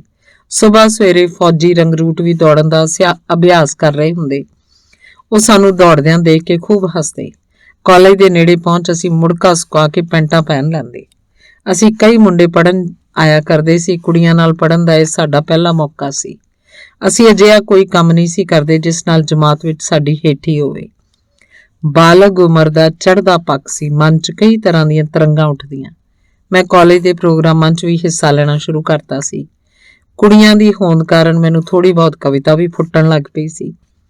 ਕਾਲਜ 'ਚ ਵੱਡੀ ਲਾਇਬ੍ਰੇਰੀ ਸੀ। ਮੈਂ ਉੱਥੋਂ ਸਿਲੇਬਸ ਤੋਂ ਬਾਹਰਲੀਆਂ ਕਿਤਾਬਾਂ ਵੀ ਲੈ ਕੇ ਪੜ੍ਹਨੀਆਂ ਸ਼ੁਰੂ ਕਰਤੀਆਂ ਸੀ। ਵਿਹਲੇ ਪੀਰੀਅਡ 'ਚ ਅਸੀਂ ਲੌਨ 'ਚ ਬਹਿ ਕੇ ਕੁੜੀਆਂ ਨੂੰ ਤਾੜਦੇ ਰਹਿੰਦੇ। ਭੁਲੇਖੇ ਨਾਲ ਵੀ ਜੇ ਕੋਈ ਕੁੜੀ ਸਾਡੇ ਵੱਲ ਵੇਖ ਲੈਂਦੀ ਤਾਂ ਸਾਡੇ ਮਨ 'ਚ ਲੱਡੂ ਭੁਰਨ ਲੱਗਦੇ, ਭੁਲੇਖੇ ਜੇ ਪੈਣ ਲੱਗਦੇ। ਉਂਝ ਸਾਇੰਸ ਪੜ੍ਹਨ ਵਾਲਿਆਂ ਕੋਲ ਵਿਹਲ ਹੀ ਕਿੱਥੇ ਹੁੰਦੀ ਸੀ। ਅਚਾਨਕ ਕਿਸੇ ਪ੍ਰੋਫੈਸਰ ਦੇ ਨਾ ਆਉਣ ਕਰਕੇ ਵਿਹਲੇ ਹੋ ਗਏ ਪੀਰੀਅਡ ਦਾ ਅਸੀਂ ਖੂਬ ਆਨੰਦ ਮਾਣਦੇ। ਵੈਸੇ ਪੜ੍ਹਾਈ ਤੋਂ ਬਗੈਰ ਸਾਨੂੰ ਹੋਰ ਕੁਝ ਸੁੱਝਦਾ ਵੀ ਨਹੀਂ ਸੀ। ਆਤਮੇ ਦਾ ਕੰਮ ਚੰਗਾ ਰਿੜ ਪਿਆ ਸੀ। ਘਰ 'ਚ ਉਹਦੇ ਵਿਆਹ ਦੀਆਂ ਗੱਲਾਂ ਹੋਣ ਲੱਗ ਪਈਆਂ ਸੀ। ਮਾਂ ਚੰਗੇ ਰਿਸ਼ਤੇ ਬਾਰੇ ਪੁੱਛਣ ਕਹਿਣ ਲੱਗ ਪਈ ਸੀ। ਮਾਂ ਚਾਹੁੰਦੀ ਤਾਂ ਸੀ ਕਿ ਆਤਮੇ ਨੂੰ ਕਿਸੇ ਚੰਗੇ ਖਾਨਦਾਨੀ ਘਰ ਦੀ ਕੁੜੀ ਦਾ ਰਿਸ਼ਤਾ ਹੋਵੇ, ਪਰ ਉਹ ਵੀ ਤਾਂ ਕਈ ਕੁਝ ਦੇਖਦੇ ਸੀ। ਬਾਣੀਆਂ ਦੇ ਅੰਡੇ ਵੇਚਣ ਵਾਲੇ ਮੁੰਡੇ ਨੂੰ ਰਿਸ਼ਤੇ ਲਈ ਕੋਈ ਮੂੰਹ ਨਹੀਂ ਸੀ ਕਰਦਾ। ਸਾਡੀ ਪੁੱਜਤ ਦੇਖ ਕੇ ਵੀ ਅਗਲਾ 100 ਨੱਕ ਬੁੱਲ ਵੱਟਦਾ। ਪਿਤਾ ਨੂੰ ਵਿਹਲੇ ਹੋਇਆਂ 3 ਮਹੀਨੇ ਹੋ ਗਏ ਸਨ। ਕੰਮ ਲੱਭਣ ਲਈ ਉਹ ਕਈ ਥਾਈਂ ਅੱਕੀ ਪਲਾਹੀ ਹੱਥ ਮਾਰ ਰਿਹਾ ਸੀ। ਮੇਰੀ ਇੱਕ ਮਾਸੀ ਮੋਗੇ ਰਹਿੰਦੀ ਸੀ। ਉਹ ਘਰੋਂ ਕਾਫੀ ਚੰਗੇ ਸੀ। ਉਹਨਾਂ ਦੀ ਵੱਡੀ ਆੜਤ ਸੀ। ਸਾਡੇ ਮਾਸੜ ਮੋਲਕ ਰਾਮ ਨੇ ਪਿਤਾ ਨੂੰ ਆਪਣੇ ਰਸੂਖ ਰਾਹੀਂ ਮੋਗੇ ਦੇ ਇੱਕ ਪੈਟਰੋਲ ਪੰਪ ਤੇ ਕਰਿੰਦਾ ਲਗਵਾ ਦਿੱਤਾ। ਪਿਤਾ ਮੋਗੇ ਪਹੁੰਚ ਗਿਆ ਸੀ। ਘਰ ਦਾ ਖਰਚਾ ਆਤਮੇ ਦੀ ਆਮਦਨ ਨਾਲ ਹੀ ਚੱਲਦਾ। ਉਹ 5 ਕਰੇ 50 ਕਰੇ। ਹੁਣ ਉਹ ਸਾਨੂੰ ਡਾਂਟ ਵੀ ਦਿੰਦਾ ਸੀ। ਉਹਦੀ ਘਰ 'ਚ ਪੂਰੀ ਚੱਲਦੀ। ਚੰਗਾ ਰਿਸ਼ਤਾ ਆਉਂਦਾ ਨਾ ਦੇਖ ਕੇ ਮਾਂ ਨੇ ਇੱਕ ਲੋੜਵੰਦ ਘਰ ਦੀ ਕੁੜੀ ਦਾ ਰਿਸ਼ਤਾ ਪ੍ਰਵਾਨ ਕਰ ਲਿਆ। ਉਹ ਨਾਲ ਦੇ ਪਿੰਡ ਦੇ ਬਾਣੀਏ ਸੀ, ਜਿਨ੍ਹਾਂ ਦੀ ਪਿੰਡ 'ਚ ਛੋਟੀ ਜਿਹੀ ਪਰਚੂਨ ਦੀ ਹੱਟੀ ਸੀ। ਕੰਮ ਮਸਾਂ ਗੁਜ਼ਾਰੇ ਜੋਗਾ ਹੀ ਸੀ। ਪਿਤਾ ਸਾਨੂੰ ਮਿਲਣ ਆਇਆ ਹੋਇਆ ਸੀ। ਮਾਂ ਨੇ ਥੋੜ੍ਹੀ ਬਹੁਤੀ ਤਿਆਰੀ ਕਰਕੇ ਚੁੰਨੀ ਚੜਾ ਕੇ ਭਰਾ ਆਤਮੇ ਨੂੰ ਵਿਆਹ ਲਿਆਂਦਾ। ਘਰ 'ਚ ਚਹਿਲ ਪਹਿਲ ਹੋ ਗਈ ਸੀ। ਆਤਮਾ ਵੀ ਖੁਸ਼ੀ ਨਾਲ ਪੁੱਠੀਆਂ ਛਾਲਾਂ ਮਾਰਨ ਲੱਗ ਪਿਆ ਸੀ। ਵਿਆਹ ਦਾ ਉਹਨੂੰ ਪੂਰਾ ਚਾਅ ਸੀ। ਭਰਜਾਈ ਦਾ ਨਾਂ ਰਾਮ ਪਿਆਰੀ ਸੀ। ਉਹਦਾ ਲਹਿਜਾ ਤੇ ਰਹਿਣ ਸਹਿਣ ਪੇਂਡੂ ਕੁੜੀਆਂ ਵਾਲਾ ਹੀ ਸੀ। ਪਿਤਾ ਵਿਆਹ ਤੋਂ ਬਾਅਦ ਜਲਦੀ ਮੋਗੇ ਚਲਾ ਗਿਆ ਸੀ। ਮਹੀਨੇ 2 ਮਹੀਨੇ ਮਗਰੋਂ ਹੀ ਮਾਂ ਨੇ ਆਂਢ ਗੁਆਂਢ ਦੀਆਂ ਔਰਤਾਂ ਕੋਲ ਭਰਜਾਈ ਦੀ ਬਦਖੋਈ ਕਰਨੀ ਸ਼ੁਰੂ ਕਰਤੀ ਸੀ। ਕੋਈ ਭਰਜਾਈ ਬਾਰੇ ਪੁੱਛਦੀ ਤਾਂ ਮਾਂ ਝੱਟ ਦੇਣੇ ਕਹਿ ਦਿੰਦੀ, ਭੈਣ ਸਾਡੇ ਆਤਮੇ ਨੂੰ ਤਾਂ ਮਾਰ ਚੰਗੇ ਚੰਗੇ ਘਰਾਂ ਦੇ ਰਿਸ਼ਤੇ ਆਉਂਦੇ ਸੀ। ਪਤਾ ਨਹੀਂ ਇਹ ਡੰਗਰ ਕਿੱਥੇ ਮੇਰੇ ਪੁੱਤ ਦੇ ਕਰਮਾਂ 'ਚ ਲਿਖੀ ਹੋਈ ਸੀ। 20 ਰਿਸ਼ਤੇ ਮੋੜੇ ਸੀ। ਬਾਣੀਏ ਉੱਲਰ ਪੈਂਦੇ ਸੀ ਸਾਡੇ ਆਤਮੇ ਤੇ। ਮਾਂ ਦੀ ਕੋਸ਼ਿਸ਼ ਹੁੰਦੀ ਸੀ ਕਿ ਉਹ ਇੰਨਾ ਕੁ ਉੱਚਾ ਬੋਲੇ ਕਿ ਭਰਜਾਈ ਨੂੰ ਜ਼ਰੂਰ ਸੁਣ ਜਾਏ। ਨਵੀਂ ਤਾਂ ਭਰਜਾਈ ਸੁਣਦੀ ਰਹੀ। ਉਹਨੂੰ ਘਰ ਦਾ ਹਾਲੇ ਥੋ ਪਤਾ ਜਿਹਾ ਵੀ ਤਾਂ ਨਹੀਂ ਸੀ ਆਇਆ। ਹੌਲੀ ਭਰਜਾਈ ਵੀ ਅੱਗੋਂ ਜਵਾਬ ਦੇਣ ਲੱਗ ਪਈ। ਮੈਨੂੰ ਪਤਾ ਤੁਹਾਡੇ ਬਖਤਾਵਰਾਂ ਦੇ ਘਰ ਦਾ ਕਿਹੜੇ ਰਿਸ਼ਤੇ ਆ ਮੁੜਦੇ ਸੀ। ਸ਼ੁਕਰ ਕਰ ਤੇਰੇ ਪੁੱਤ ਨੂੰ ਰਿਸ਼ਤਾ ਹੋ ਗਿਆ। ਭਾਲਦੀ ਸੀ ਵੱਡੇ ਘਰਾਂ ਦੇ ਰਿਸ਼ਤੇ। 2 ਤਾਂ ਭਾਂਡੇ ਨਹੀਂ ਚੱਜਦੇ ਘਰ 'ਚ। ਗੱਲਾਂ ਕਿਵੇਂ ਮਾਰਦੀ ਐ ਇਹ, ਨਕੌੜਾ ਤਾਂ ਦੇਖੋ। ਬਸ ਚੁਆਤੀ ਲਾਉਣ ਦੀ ਦੇਰ ਹੁੰਦੀ ਹੈ ਕਿ ਅੱਗ ਭੜਕ ਪੈਂਦੀ। ਘਰ ਆਏ ਭਰਾ ਨੂੰ ਮਾਂ 100 ਗੱਲਾਂ ਦੱਸਦੀ। ਭਰਜਾਈ ਅੱਡ ਖੂੰਜੇ 'ਚ ਬੈਠ ਡੁਸਕਦੀ ਰਹਿੰਦੀ। ਭਰਾ ਨੂੰ ਅੰਤਾਂ ਦੀ ਖਿੱਚ ਚੜ੍ਹਦੀ। ਇਸੇ ਖਿਜ ਖਜਾਈ 'ਚ ਆਤਮੇ ਦੇ ਪਹਿਲੀ ਧੀ ਪੁਸ਼ਪਾ ਪੈਦਾ ਹੋ ਗਈ ਸੀ। ਧੀ ਜੰਮੀ ਤੋਂ ਮਾਂ ਨੇ ਅੱਡ ਕਲੇਸ਼ ਪਾ ਲਿਆ ਸੀ। ਨਿੱਕਾ ਜਿਹਾ ਮੂੰਹ ਹੈ ਮੇਰੇ ਪੁੱਤ ਦਾ, ਕੁੜੀ ਜੰਮ ਧਰੀ। ਇਹੋ ਜਿਹੀ ਨਿਕਰਮੀ ਨੇ ਪੁੱਤ ਕਿੱਥੋਂ ਜੰਮਣੇ ਨੇ। ਇਹ ਕਿਹੜਾ ਮਾਂ ਭਰਜਾਈ ਦੇ ਵੱਸ 'ਚ ਸੀ। ਕੁੜੀ ਮੁੰਡਾ ਤਾਂ ਇਸ ਤੋਂ ਪਹਿਲਾਂ ਕਿ ਮੈਂ ਕੁਝ ਹੋਰ ਕਹਿੰਦਾ ਮਾਂ ਮੈਨੂੰ ਝਿੜਕ ਦਿੰਦੀ। ਚੁੱਪ ਕਰ, ਤੈਨੂੰ ਕੁਝ ਪਤਾ ਨਾ ਸਤਾ, ਐਵੇਂ ਬੋਲੀ ਜਾਂਦਾ। ਮੁੰਡੇ ਕੀ ਤੁਹਾਨੂੰ ਅਸਮਾਨੀ ਚਾੜ ਦੇਣਗੇ? ਤੁਹਾਡੇ 5 ਹੈਗੇ ਹੀ ਐ। ਇਹ ਕੀ ਲੱਲਰ ਲਾਈ ਜਾਂਦੇ ਐ? ਭਰਜਾਈ ਸੱਤ ਕੇ ਕਹਿ ਦਿੰਦੀ। ਭਾਵੇਂ ਪਿਤਾ ਵੱਲੋਂ ਵੀ ਥੋੜੇ ਬਹੁਤ ਪੈਸੇ ਆਉਣ ਲੱਗ ਪਏ ਸਨ, ਭਰਾ ਨੇ ਵੀ ਵਿਆਹ ਤੋਂ ਪਿੱਛੋਂ ਘਰ ਦੇ ਖਰਚ ਵੱਲੋਂ ਹੱਥ ਖਿੱਚਣਾ ਸ਼ੁਰੂ ਕਰਤਾ ਸੀ। ਉਹ ਦੂਜੇ ਚੌਥੇ ਦਿਨ ਝੱਜੂ ਜਿਹਾ ਪਾ ਕੇ ਬਹਿ ਜਾਂਦਾ। ਮਾਂ ਹੁਣ ਮੈਥੋਂ ਨਹੀਂ ਟੱਬਰ ਦਾ ਬੋਝ ਚੁੱਕਿਆ ਜਾਂਦਾ। ਮੈਂ ਕਿਹਦਾ ਕਰਦਾ ਫਿਰਾਂ? ਮੇਰੇ ਇਕੱਲੇ ਦੇ ਵੱਸ ਦਾ ਰੋਗ ਨਹੀਂ ਏ। ਪਿਤਾ ਨੂੰ ਆਖੋ ਜ਼ਿਆਦਾ ਪੈਸੇ ਭੇਜਿਆ ਕਰੇ। ਡਰਦਾ ਮਾਰਿਆ ਮੈਂ ਭਰਾ ਨੂੰ ਕਿਸੇ ਚੀਜ਼ ਲਈ ਨਾ ਆਖਦਾ। ਮੈਂ ਆਪਣਾ ਖਰਚਾ ਤੋਰਨ ਲਈ ਇੱਕ ਟਿਊਸ਼ਨ ਲੱਭ ਲਈ ਸੀ। ਕਾਲਜੋਂ ਆ ਕੇ ਮੈਂ ਟਿਊਸ਼ਨ ਪੜ੍ਹਾ ਆਉਂਦਾ। ਫਿਰ ਵੀ ਮੇਰੀ ਪੜ੍ਹਾਈ ਭਰਾ ਨੂੰ ਚੁਭਣ ਲੱਗ ਪਈ ਸੀ। ਕਦੀ ਉਹ ਮੇਰੇ ਨਾਲ ਵੀ ਟੋਕ ਟੁਕਾਈ ਕਰਨ ਲੱਗਦਾ। ਪਹਿਲੀ ਵਾਰੀ ਭਰਾ ਸ਼ਰਾਬ ਪੀ ਕੇ ਰਾਤੀ ਘਰ ਮੁੜਿਆ। ਮੈਨੂੰ ਪੜ੍ਹਦਿਆਂ ਦੇਖ ਕੇ ਉਹਦੀਆਂ ਅੱਖਾਂ ਲਾਲ ਹੋ ਗਈਆਂ। ਮੇਰੇ ਮੂਹਰੇ ਪਈ ਕਿਤਾਬ ਨੂੰ ਪਰੇ ਕਰਕੇ ਕਹਿਣ ਲੱਗਾ, ਤੂੰ ਬਥੇਰਾ ਪੜ੍ਹ ਲਿਆ ਓਏ, ਹੁਣ ਕੋਈ ਕੰਮ ਧੰਦਾ ਦੇਖ। ਮੇਰੀ ਪਿੱਠ ਤੇ ਹੀ ਨਾ ਲੱਦੀ ਜਾਓ ਸਾਰਾ ਭਾਰ। ਟੱਬਰ ਦਾ ਭਾਰ ਢੋ ਮੇਰੀ ਪਿੱਠ ਤਾਂ ਦੂਰੀ ਹੋਈ ਪਈ ਹੈ। ਭਰਾ ਦੀਆਂ ਗੱਲਾਂ ਸੁਣ ਕੇ ਮੈਂ ਠੰਬਰ ਗਿਆ ਸੀ। ਸੁਣ ਕੇ ਮਾਂ ਬੋਲ ਉੱਠੀ ਸੀ, ਹਾਲੇ ਇਹਨਾਂ ਦਾ ਪਿਓ ਜਿਉਂਦਾ ਪੁੱਤ, ਕਰੀ ਜਾਂਦਾ ਜਿੰਨਾ ਉਸ ਕੋਲੋਂ ਹੁੰਦਾ। ਐਵੇਂ ਨਾ ਉਸ ਕੰਜਰੀ ਦੀਆਂ ਲੂਤੀਆਂ 'ਚ ਆਇਆ ਕਰ, ਆਪੇ ਬਥੇਰਾ ਕਰ ਲੈਣਗੇ ਕੰਮ ਧੰਦਾ। ਇਹਨਾਂ ਦੀ ਕਿਸਮਤ ਇਹਨਾਂ ਨਾਲ। ਮੈਂ ਹਾਲੇ ਫਾਈਨਲ ਇਮਤਿਹਾਨਾਂ ਦੀ ਤਿਆਰੀ ਕਰ ਹੀ ਰਿਹਾ ਸੀ ਕਿ ਭਰਾ ਦੇ ਦੂਜੀ ਧੀ ਕ੍ਰਿਸ਼ਨਾ ਵੀ ਆ ਗਈ। ਦੂਸਰੀ ਧੀ ਦੇਖਦਿਆਂ ਹੀ ਮਾਂ ਤਾਂ ਜਿਵੇਂ ਅੰਦਰੋਂ ਬਾਹਰੋਂ ਮੱਚ ਹੀ ਗਈ ਹੋਵੇ। ਲੈ ਫੇਰ ਪੱਥਰ ਜੰਮਤਾ ਇਹਨੇ ਤਾਂ। ਮੇਰਾ ਪੁੱਤ ਤਾਂ ਵੱਡੀ ਕਬੀਲਦਾਰੀ 'ਚ ਫਸਾਤਾ। ਧੀ ਤਾਂ ਇੱਕ ਹੀ ਮਾਨ ਨਹੀਂ ਹੁੰਦੀ, ਇੱਥੇ ਦੋ ਦੋ ਹੋ ਗਈਆਂ। ਦੂਸਰੀ ਧੀ ਜੰਮਣ ਤੇ ਐਤਕੀ ਭਰਾ ਵੀ ਬਹੁਤ ਦੁਖੀ ਹੋਇਆ ਸੀ। ਉਸ ਰਾਤ ਉਹ ਸ਼ਰਾਬ ਦਾ ਰੱਜਿਆ ਘਰ ਆਇਆ ਸੀ। ਰੋਟੀ ਖਾਣ ਲਈ ਉਹਦੇ ਮੂਹਰੇ ਰੱਖੀ ਤਾਂ ਭਾਂਡੇ ਭੰਨਣ ਲੱਗ ਪਿਆ। ਮੈਂ ਉਹਦੇ ਨੇੜੇ ਨੂੰ ਹੋਇਆ ਤਾਂ ਮੈਨੂੰ ਜੱਫੀ 'ਚ ਲੈ ਕੇ ਰੋਣ ਲੱਗ ਪਿਆ ਸੀ। ਮੈਂ ਉਹਦੇ ਮੋਢੇ ਤੇ ਹੱਥ ਫੇਰ ਉਹਨੂੰ ਚੁੱਪ ਕਰਵਾਉਂਦਾ ਰਿਹਾ। ਓਏ ਰਾਮਿਆ, ਕਿਵੇਂ ਚੱਕਾਂਗੇ ਇੰਨਾ ਬੋਝ? ਉਹ ਚੀਖ ਰਿਹਾ ਸੀ। ਕੋਈ ਨਹੀਂ ਵੀਰ, ਕੋਈ ਨਹੀਂ, ਰਲ ਮਿਲ ਕੇ ਚੁੱਕ ਲਵਾਂਗੇ, ਫਿਕਰ ਨਹੀਂ ਕਰੀਦੀ, ਆਪਾਂ ਹੈਗੇ ਹਾਂ ਸਾਰੇ। ਮੈਂ ਉਹਦਾ ਮੋਢਾ ਥਪਥਪਾ ਕੇ ਉਹਨੂੰ ਧੀਰਜ ਦਿੰਦਾ ਰਿਹਾ। ਮਾਂ ਉਸ ਰਾਤ ਚੁੱਪ ਵੱਟ ਗਈ ਸੀ। ਮੱਦੀ ਤੇ ਮਹਿੰਦਰ ਨੂੰ ਹਾਲੇ ਇਹਨਾਂ ਗੱਲਾਂ ਦੀ ਸਮਝ ਹੀ ਕਿੱਥੇ ਸੀ। ਮੇਰੇ ਇਮਤਿਹਾਨ ਸ਼ੁਰੂ ਹੋ ਗਏ। ਮੈਂ ਹਿਸਾਬ ਦਾ ਪੇਪਰ ਦੇਣ ਜਾ ਰਿਹਾ ਸੀ ਕਿ ਅਚਾਨਕ ਪਿਤਾ ਮਿਲ ਪਿਆ। ਤੁਸੀਂ ਇਸ ਵੇਲੇ ਕਿੱਧਰੋਂ? ਮੈਂ ਪੁੱਛਿਆ ਸੀ। ਮੈਨੂੰ ਨੌਕਰੀ ਤੋਂ ਜਵਾਬ ਮਿਲ ਗਿਆ, ਮੈਂ ਨੌਕਰੀ ਛੱਡ ਆਇਆ। ਮੈਂ ਤਾਂ ਸੁਣਦਿਆਂ ਹੀ ਭੁੱਤਰ ਗਿਆ। ਹਿਸਾਬ ਤਾਂ ਮੇਰਾ ਜੀ ਭਾਉਂਦਾ ਵਿਸ਼ਾ ਸੀ, ਮੇਰੀ ਤਿਆਰੀ ਵੀ ਪੂਰੀ ਸੀ। ਮੈਨੂੰ ਪੂਰੇ ਨੰਬਰ ਆਉਣ ਦੀ ਆਸ ਸੀ। ਪਿਤਾ ਦੀ ਨੌਕਰੀਓਂ ਕੱਢੇ ਜਾਣ ਦੀ ਗੱਲ ਨੇ ਮੇਰੇ ਅੰਦਰ ਤੂਫਾਨ ਜਿਹਾ ਮਚਾਤਾ ਸੀ। ਪਿਤਾ ਤਾਂ ਘਰ ਨੂੰ ਚਲਾ ਗਿਆ, ਮੈਂ ਉਸੇ ਹਾਲਤ 'ਚ ਪ੍ਰੀਖਿਆ ਹਾਲ 'ਚ ਚਲਾ ਗਿਆ। ਪਰਚਾ ਮਿਲਦੇ ਮੈਨੂੰ ਘਬਰਾਹਟ ਜੀ ਹੋਣ ਲੱਗ ਪਈ। ਜਿਹੜੇ ਸਵਾਲ ਮੈਂ ਕਈ ਵਾਰੀ ਕੱਢੇ ਸੀ ਉਹ ਵੀ ਮੈਨੂੰ ਭੁੱਲ ਗਏ। ਘਬਰਾਹਟ 'ਚ ਮੈਂ ਬਾਰ-ਬਾਰ ਪਾਣੀ ਪੀ ਜਾ ਰਿਹਾ ਸੀ। ਬੜੀ ਮੁਸ਼ਕਲ ਨਾਲ ਮੈਂ 100 ਕੁ ਨੰਬਰ ਦਾ ਪਰਚਾ ਹੀ ਸਹੀ ਕਰ ਸਕਿਆ। ਕਿੱਥੇ ਮੈਂ 150 ਚੋਂ 150 ਅੰਕ ਹੀ ਲੈ ਜਾਣੇ ਸੀ। ਸੋਚਦਾ ਸੀ ਪਿਤਾ ਪਤਾ ਨਹੀਂ ਕਦੋਂ ਮੇਰਾ ਕਾਲ ਬਣ ਕੇ ਆ ਗਿਆ ਸੀ। ਆ ਹੀ ਗਿਆ ਸੀ ਤਾਂ ਆ ਕੇ ਮੈਨੂੰ ਦੱਸਣ ਦੀ ਕੀ ਲੋੜ ਸੀ? ਉਹਨੂੰ ਪਤਾ ਹੋਣਾ ਚਾਹੀਦਾ ਸੀ ਮੈਂ ਪੇਪਰ ਦੇਣ ਜਾ ਰਿਹਾ ਸੀ। ਬਾਅਦ 'ਚ ਮਾਸੀ ਨੇ ਮਾਂ ਨੂੰ ਲਾਂਭਾ ਦਿੰਦਿਆਂ ਕਿਹਾ, ਉੱਥੇ ਭੈਣ ਜੀਜਾ ਹੇਰਾ ਫੇਰੀਆਂ ਕਰਨ ਲੱਗ ਪਿਆ ਸੀ। ਡਰਾਈਵਰਾਂ ਨੂੰ ਘੱਟ ਤੇਲ ਪਾ ਕੇ ਵੱਧ ਦੀ ਰਸੀਦ ਬਣਾ ਦਿੰਦਾ ਸੀ। ਉਹਨਾਂ ਨਾਲ ਇਹਦਾ ਅੱਧੋ ਅੱਧ ਚੱਲਦਾ ਸੀ। ਫੜ ਲਿਆ ਅਗਲਿਆਂ ਰੰਗੇ ਹੱਥੀ। ਤੇਰੇ ਜੀਜੇ ਨੂੰ ਤਾਂ ਬਹੁਤ ਨਮੋਸ਼ੀ ਹੋਈ ਹੈ, ਅਗਲਿਆਂ ਨੂੰ ਲਾਂਭਾ ਦਿੱਤਾ ਵੱਡਾ ਸਾਰਾ। ਪਿਤਾ ਦੀ ਰਾਤੋਂ ਰਾਤ ਅਮੀਰ ਬਣਨ ਦੀ ਲਾਲਸਾ ਹਾਲੇ ਵੀ ਖਹਿੜਾ ਨਹੀਂ ਸੀ ਛੱਡ ਰਹੀ। ਮੈਂ ਵੀ ਹੁਣ ਇਸ ਕਾਲਜ 'ਚ ਪੜ੍ਹਨਾ ਨਹੀਂ ਸੀ ਚਾਹੁੰਦਾ। ਕਰਿਆਨੇ ਦੀ ਦੁਕਾਨ ਵੇਲੇ ਸਾਡੇ ਕੋਲ ਰਾਸ਼ਨ ਦਾ ਡਿਪੂ ਵੀ ਹੁੰਦਾ ਸੀ। ਕਾਲਜ ਦਾ ਇੱਕ ਪ੍ਰੋਫੈਸਰ ਲਛਮਣ ਦਾਸ ਸ਼ਰਮਾ ਪਹਿਲਾਂ ਸਿਵਲ ਸਪਲਾਈ ਅਫਸਰ ਹੁੰਦਾ ਸੀ। ਡਿਪੂ ਵੇਲੇ ਉਹਦਾ ਲੈਣ ਦੇਣ ਪਿਤਾ ਨਾਲ ਚੱਲਦਾ ਸੀ। ਮੁੜ ਉਹ ਪ੍ਰੋਫੈਸਰ ਬਣ ਗਿਆ। ਸੱਟੇ ਕਾਰਨ ਦੁਕਾਨ ਦੇ ਫੇਲ ਹੋ ਜਾਣ ਵੇਲੇ ਪਿਤਾ ਉਸ ਕੋਲੋਂ 100 ਰੁਪਈਆ ਉਧਾਰ ਫੜ ਲਿਆ ਸੀ, ਜੋ ਉਸ ਕਦੀ ਨਾ ਮੋੜਿਆ। ਮੋੜਨ ਦੀ ਪੁੱਜਤ ਹੀ ਨਹੀਂ ਸੀ ਰਹੀ। ਉਹ ਜਦ ਵੀ ਮੈਨੂੰ ਕਾਲਜ 'ਚ ਮਿਲ ਪੈਂਦਾ ਹਮੇਸ਼ਾ ਆਖਦਾ, ਕਾਕਾ ਆਪਣੇ ਬਾਊ ਨੂੰ ਆਖੀ ਉਹ 100 ਰੁਪਈਆ ਮੋੜ ਦੇਵੇ, ਉਹ ਤਾਂ ਬਹੁਤ ਦੇਰ ਹੋ ਗਈ ਸੀ। ਮੈਂ ਪ੍ਰੋਫੈਸਰ ਲਛਮਣ ਦਾਸ ਨੂੰ ਦੇਖਦਿਆਂ ਹੀ ਲੁਕ ਜਾਂਦਾ। ਮੈਨੂੰ ਉਹ ਦੂਰੋਂ ਆਪਣੇ ਵੱਲ ਆਉਂਦਾ ਦਿਸ ਪੈਂਦਾ ਤਾਂ ਮੈਂ ਰਾਹ ਹੀ ਬਦਲ ਜਾਂਦਾ। ਕਾਲਜ ਦੇ 2 ਵਰ੍ਹੇ ਮੈਂ ਮਸਾਂ ਲੰਘਾਏ। ਉਹਨੂੰ ਦੇਖਦਿਆਂ ਹੀ ਮੈਨੂੰ ਲਾਹਨਤ ਜਿਹੀ ਮਹਿਸੂਸ ਹੋਣ ਲੱਗਦੀ, ਆਪਣੇ ਆਪ 'ਚ ਹੀਣਤਾ ਆਉਣ ਲੱਗਦੀ। ਕਿਵੇਂ ਨਾ ਕਿਵੇਂ ਮੈਂ ਆਪਣੇ ਪੇਪਰ ਪੂਰੇ ਕੀਤੇ। ਹਿਸਾਬ ਦਾ ਪਰਚਾ ਖਰਾਬ ਹੋਣ ਦੇ ਬਾਵਜੂਦ ਮੈਨੂੰ ਲੱਗਦਾ ਸੀ ਮੈਂ ਚੰਗੇ ਨੰਬਰਾਂ 'ਚ ਪਾਸ ਹੋ ਜਾਣਾ ਸੀ। ਇਮਤਿਹਾਨ ਤੋਂ ਵਿਹਲਾ ਹੋਣ ਤੇ ਭਰਾ ਨੇ ਮੈਨੂੰ ਇੱਕ ਸੋਡੇ ਦੀ ਦੁਕਾਨ ਸੰਭਾਲਤੀ ਸੀ। ਮੈਂ ਉਸ ਦੁਕਾਨ ਤੇ ਕੰਮ ਕਰਨ ਲੱਗਾ ਸਾਂ। ਨਾਲ ਦੀ ਨਾਲ ਮੈਂ ਨਤੀਜੇ ਦੀ ਉਡੀਕ ਵੀ ਕਰ ਰਿਹਾ ਸੀ। ਪਹਿਲ ਮੈਨੂੰ ਸੋਡੇ ਦੀ ਦੁਕਾਨ ਤੇ ਬੈਠਦਿਆਂ ਨਮੋਸ਼ੀ ਤੇ ਸ਼ਰਮ ਜਿਹੀ ਮਹਿਸੂਸ ਹੋਈ ਸੀ। ਕਾਲਜ ਦੀਆਂ 12 ਪੜ੍ਹਿਆ ਮੁੰਡਾ ਜਿਸ ਕੋਲ ਕੁਝ ਸੁਪਨੇ ਸਨ, ਛੋਟੀ ਜਿਹੀ ਦੁਕਾਨ ਤੇ ਬਹਿ ਸੋਡਾ ਵੇਚੇ, ਮੈਨੂੰ ਅਜੀਬ ਜਿਹਾ ਲੱਗਦਾ ਸੀ। ਪਰ ਭਰਾ ਦਾ ਹੁਕਮ ਮੈਂ ਟਾਲ ਨਹੀਂ ਸੀ ਸਕਦਾ। 2-2.5 ਮਹੀਨੇ ਮੈਂ ਇਹ ਕੰਮ ਕਰਦਾ ਰਿਹਾ। ਮੇਰਾ ਨਤੀਜਾ ਆਇਆ, ਮੈਂ ਦੂਜੇ ਦਰਜੇ 'ਚ ਪਾਸ ਹੋ ਗਿਆ ਸੀ। ਸਰਕਾਰੀ ਕਾਲਜ 'ਚ ਜਾਣ ਨੂੰ ਮੇਰੀ ਵੱਡੀ ਰੂਹ ਨਹੀਂ ਸੀ ਕਰਦੀ। ਮੈਂ ਸੰਗਰੂਰ ਦੇ ਰੁਜ਼ਗਾਰ ਦਫ਼ਤਰ 'ਚ ਆਪਣਾ ਨਾਂ ਦਰਜ ਕਰਵਾ ਆਇਆ। ਮੈਂ ਨੌਕਰੀ ਲੱਭ ਕਿਸੇ ਪੱਕੇ ਆਰੇ ਲੱਗਣ ਦੇ ਯਤਨ 'ਚ ਸੀ। ਨਤੀਜੇ ਦੀ ਖਬਰ ਮੈਂ ਭਰਾ ਨੂੰ ਸੁਣਾਈ ਤਾਂ ਉਸ ਗੰਭੀਰ ਹੋ ਕੇ ਮੇਰੇ ਵੱਲ ਗੌਰ ਨਾਲ ਦੇਖਦਿਆਂ ਆਖ ਦਿੱਤਾ ਸੀ, ਦੇਖ ਰਾਮਿਆ, ਮੈਂ ਹੁਣ ਤੇਰੀ ਪੜ੍ਹਾਈ ਦਾ ਬੋਝ ਨਹੀਂ ਚੁੱਕ ਸਕਦਾ। ਤੂੰ ਹੁਣ ਆਪ ਦੇਖ ਕੀ ਕਰਨਾ ਹੈ ਤੇ ਕੀ ਨਹੀਂ ਕਰਨਾ। ਮੇਰੇ ਹੱਥ ਖੜੇ ਆ ਹੁਣ। ਮੇਰੀ ਬੱਸ ਹੈ, ਮੇਰੀ ਆਪਣੀ ਕਬੀਲਦਾਰੀ ਹੈ। ਮੈਂ ਉਹਨੂੰ ਦੇਖਾਂ ਕਿ ਤੁਹਾਨੂੰ ਦੇਖਾਂ।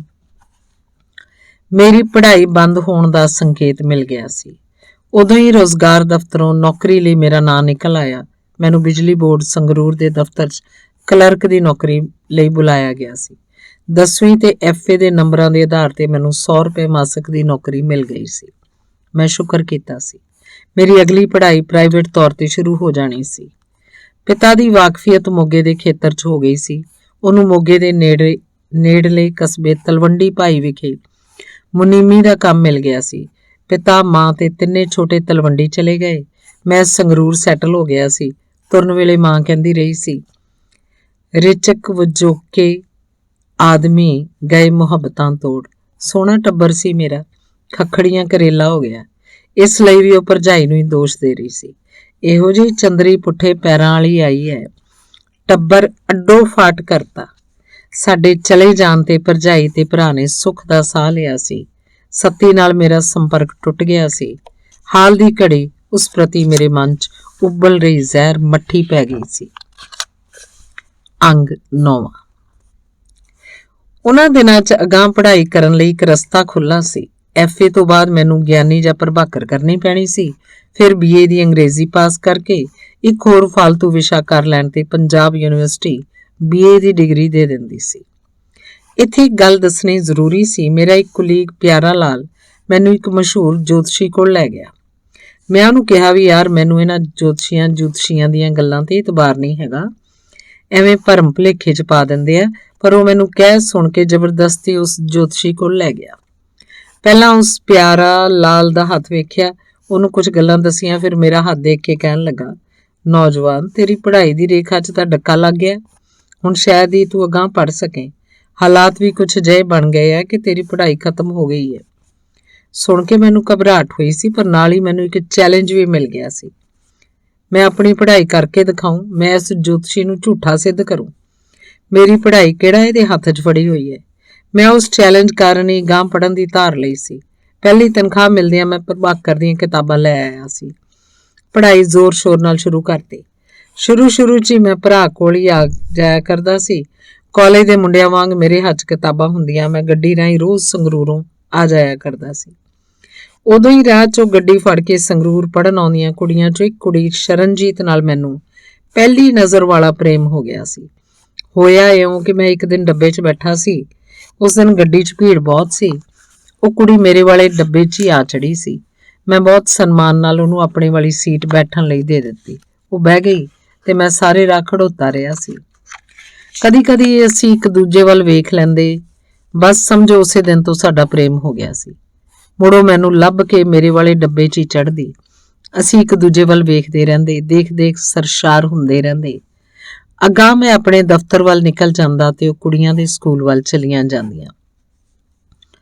ਪ੍ਰਭਾਕਰ ਦੀ ਪ੍ਰੀਖਿਆ ਦੀ ਤਿਆਰੀ ਕਰਨ ਮੈਂ ਸੁਨਾਮੀ ਗੇਟ ਕੋਲ ਇੱਕ ਬੈਠਕ ਕਿਰਾਏ ਤੇ ਲੈ ਲਈ ਸੀ। ਨੇਤ ਉਹਦੇ ਭਰਾ ਨੇ ਵੀ ਉਸੇ ਮਹੱਲੇ 'ਚ ਮਕਾਨ ਲੈ ਲਿਆ। ਸ਼ਾਮੀ ਉਹ ਇੱਕ ਹੋਰ ਕੁੜੀ ਨਾਲ ਟਿਊਸ਼ਨ ਪੜ੍ਹਨ ਲਈ ਮੇਰੀ ਬੈਠਕ ਮੂਹਰਿਓਂ ਲੰਘ ਕੇ ਜਾਂਦੀ ਸੀ। ਇੱਕ ਦਿਨ ਉਹਨੇ ਮੈਨੂੰ ਬੈਠਕ ਕੋਲ ਖਲੋਤਿਆਂ ਦੇਖ ਲਿਆ। ਅਗਲੇ ਦਿਨ ਜਦੋਂ ਮੈਂ ਦਫ਼ਤਰੋਂ ਮੁੜ ਕੇ ਆਪਣੀ ਬੈਠਕ ਦਾ ਬੂਹਾ ਖੋਲ੍ਹਿਆ ਤਾਂ ਇੱਕ ਕਾਪੀ ਦੇ ਕਾਗਜ਼ਾਂ ਤੇ ਲਿਖੀ ਚਿੱਠੀ ਬੂਹੇ ਦੀਆਂ ਚੀਥਾਂ ਕੋਲ ਪਈ ਸੀ। ਚਿੱਠੀ 'ਚ ਉਹੀ ਅਲੜ ਕੁੜੀਆਂ ਵਾਲੀਆਂ ਗੱਲਾਂ ਹੀ ਲਿਖੀਆਂ ਹੋਈਆਂ ਸਨ। ਮਸਲਨ, ਤੁਸੀਂ ਬਹੁਤ ਸੋਹਣੇ ਹੋ, ਤੁਹਾਡੀ ਚਾਲ ਬਹੁਤ ਖੂਬਸੂਰਤ ਹੈ, ਜਦੋਂ ਤੁਸੀਂ ਹੱਸਦੇ ਹੋ ਤਾਂ ਬਹੁਤ ਸੋਹਣੇ ਲੱਗਦੇ ਹੋ, ਵਗੈਰਾ ਵਗੈਰਾ। ਚਿੱਠੀ ਦੇਖ ਕੇ ਮੈਨੂੰ ਤਾਂ ਜਿਵੇਂ ਚਾਅ ਚੜ੍ਹ ਗਿਆ ਹੋਵੇ। ਮੈਂ ਤਾਂ ਜਿਵੇਂ ਹਵਾ 'ਚ ਹੀ ਉੱਡਣ ਲੱਗ ਪਿਆ ਹੋਵਾਂ। ਉਦੋਂ ਪਹਿਲਾ ਅਹਿਸਾਸ ਇਹ ਹੋਇਆ ਸੀ ਕਿ ਮੈਨੂੰ ਆਪਣਾ ਆਪ ਚੰਗਾ ਲੱਗਣ ਲੱਗ ਪਿਆ ਸੀ। ਮੇਰਾ ਜਿਉਣ ਨੂੰ ਜੀ ਕਰਨ ਲੱਗ ਪਿਆ ਸੀ।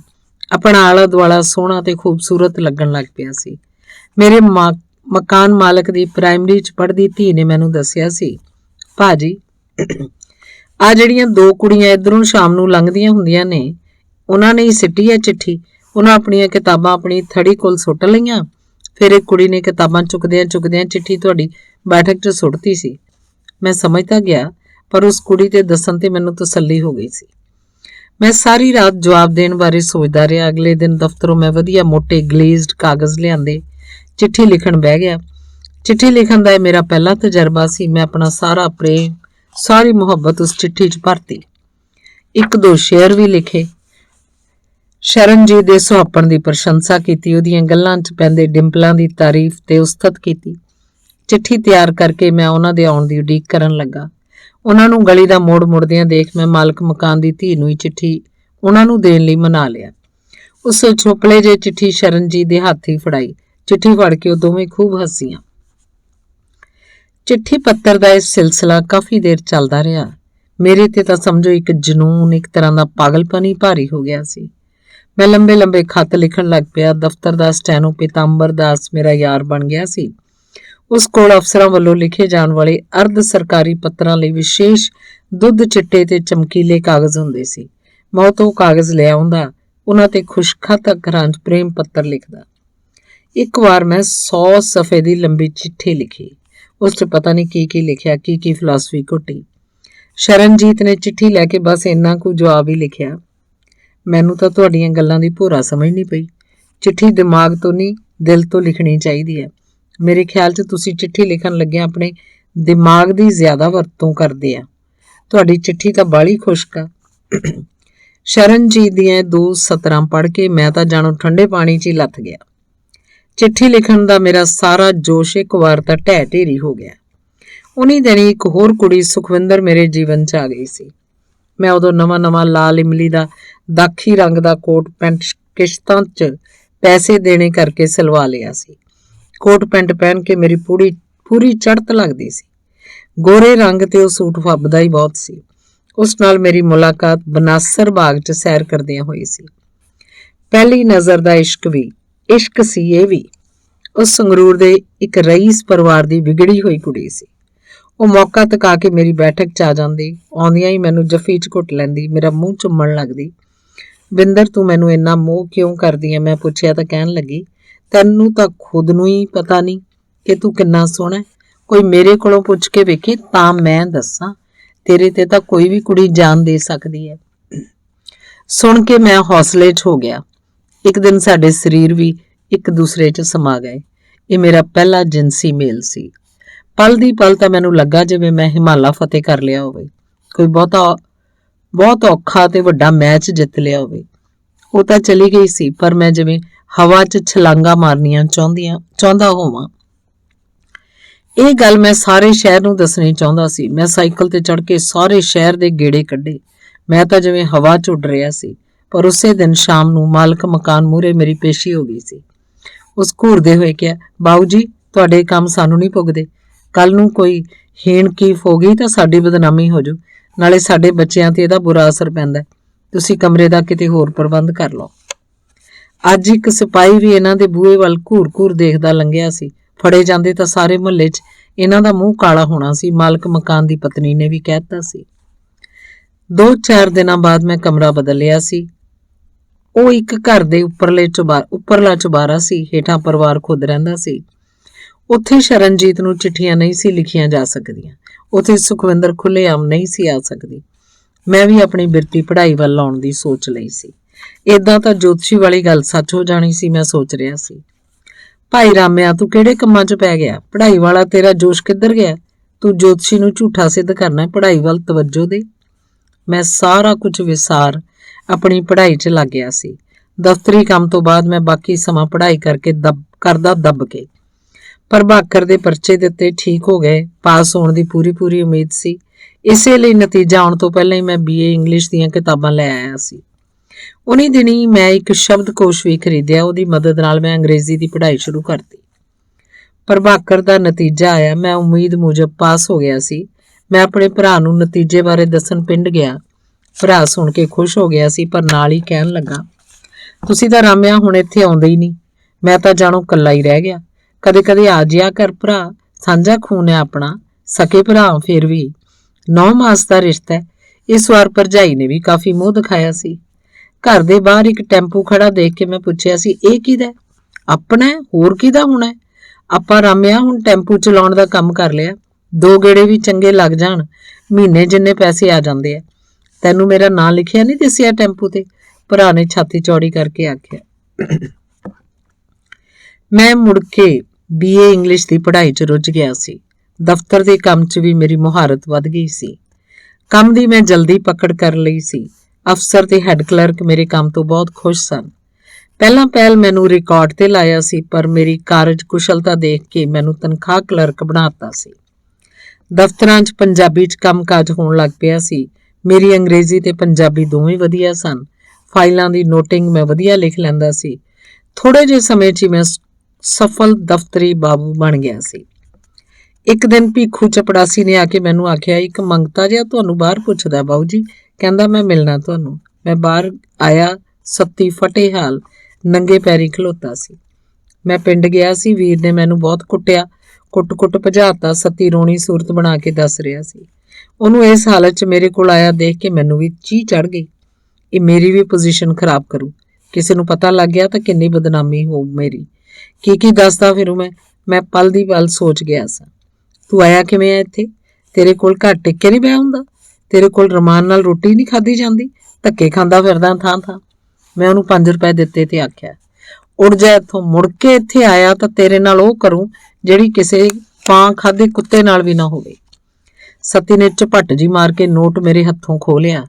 ਫਿਰ ਉਸ ਪਿੱਛੇ ਮੁੜ ਕੇ ਨਹੀਂ ਦੇਖਿਆ। ਉਹਦੇ ਜਾਣ ਤੋਂ ਬਾਅਦ ਭੀਖੂ ਨੇ ਪੁੱਛਿਆ ਸੀ, ਕੌਣ ਤਾਂ ਹੈ ਬਾਊ ਜੀ?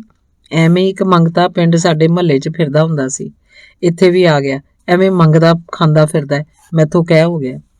ਸਤੀ ਨੂੰ ਮੈਂ ਵਾਪਸ ਭੇਜ ਤਾਂ ਦਿੱਤਾ, ਪਰ ਉਦੋਂ ਹੀ ਮੇਰੇ ਮਨ 'ਚ ਪਛਤਾਵੇ ਦੀ ਇੱਕ ਲਹਿਰ ਜੀ ਬਲੇਡ ਵਾਂਗ ਫਿਰ ਗਈ ਸੀ। ਜੇ ਕੁਦਰਤ ਨੇ ਸਤੀ ਨਾਲ ਇਨਸਾਫ ਨਹੀਂ ਕੀਤਾ ਤੇ ਤੁਸੀਂ ਵੀ ਉਸ ਨਾਲ ਇਸ ਤਰ੍ਹਾਂ ਦਾ ਵਿਹਾਰ ਕਿਉਂ ਕਰਦੇ ਹੋ? ਉਸ ਕਿਸਮਤ ਦੇ ਮਾਰੇ ਨੂੰ ਤੁਸੀਂ ਕਾਹਨੂੰ ਮਾਰੀ ਜਾਂਦੇ ਹੋ? ਪਰ ਝੱਟ ਹੀ ਮੇਰਾ ਅੰਦਰਲਾ ਬਦਲਾਖੋਰ ਬੰਦਾ ਬੋਲਿਆ ਕਿ ਉਹ ਧੱਕੇ ਖਾਂਦਾ ਫਿਰਦਾ ਦਰ ਤੇ। ਘਰ ਆਰਾਮ ਨਾਲ ਬਹਿ ਕੇ ਰੋਟੀ ਪਾਣੀ ਛਕੇ, ਕੋਈ ਕੰਮ ਬੰਦਾ ਕਰੇ। 2 ਹੱਥ ਦਿੱਤੇ ਹੋਏ ਨੇ ਰੱਬ ਨੇ, ਰੋਟੀ ਤੋਂ ਤਾਂ ਨਹੀਂ ਮਰਦਾ। ਅਸੀਂ ਵੀ ਤਾਂ ਮਿਹਨਤ ਕਰਦੇ ਹੀ ਹਾਂ। ਪਤਾ ਨਹੀਂ ਮੈਂ ਕਿੰਨੀ ਦੇਰ ਇਸ ਝੁੰਝਲਾਹਟ 'ਚ ਪਿਆ ਰਹਿੰਦਾ ਜੇ ਭੀਖੂ ਅਫਸਰ ਵੱਲੋਂ ਭੇਜੀ ਫਾਈਲ ਮੇਰੀ ਮੇਜ਼ ਤੇ ਰੱਖਣ ਨਾ ਆ ਜਾਂਦਾ। ਮੈਂ BA ਇੰਗਲਿਸ਼ ਦਾ ਇਮਤਿਹਾਨ ਦੇ ਕੇ ਹਟਿਆ ਹੀ ਸੀ ਕਿ ਭਰਾ ਆਤਮੇ ਦਾ ਸੁਨੇਹਾ ਮਿਲਿਆ ਕਿ 2 ਕੁੜੀਆਂ ਬਾਅਦ ਉਹਦੇ ਮੁੰਡਾ ਹੋਇਆ ਸੀ। ਮਾਂ ਛਿਲਾ ਕਰਾਉਣ ਪਿੰਡ ਆਈ ਹੋਈ ਸੀ। ਮੈਂ ਵੀ ਵਧਾਈ ਦੇਣ ਪਿੰਡ ਚਲਾ ਗਿਆ।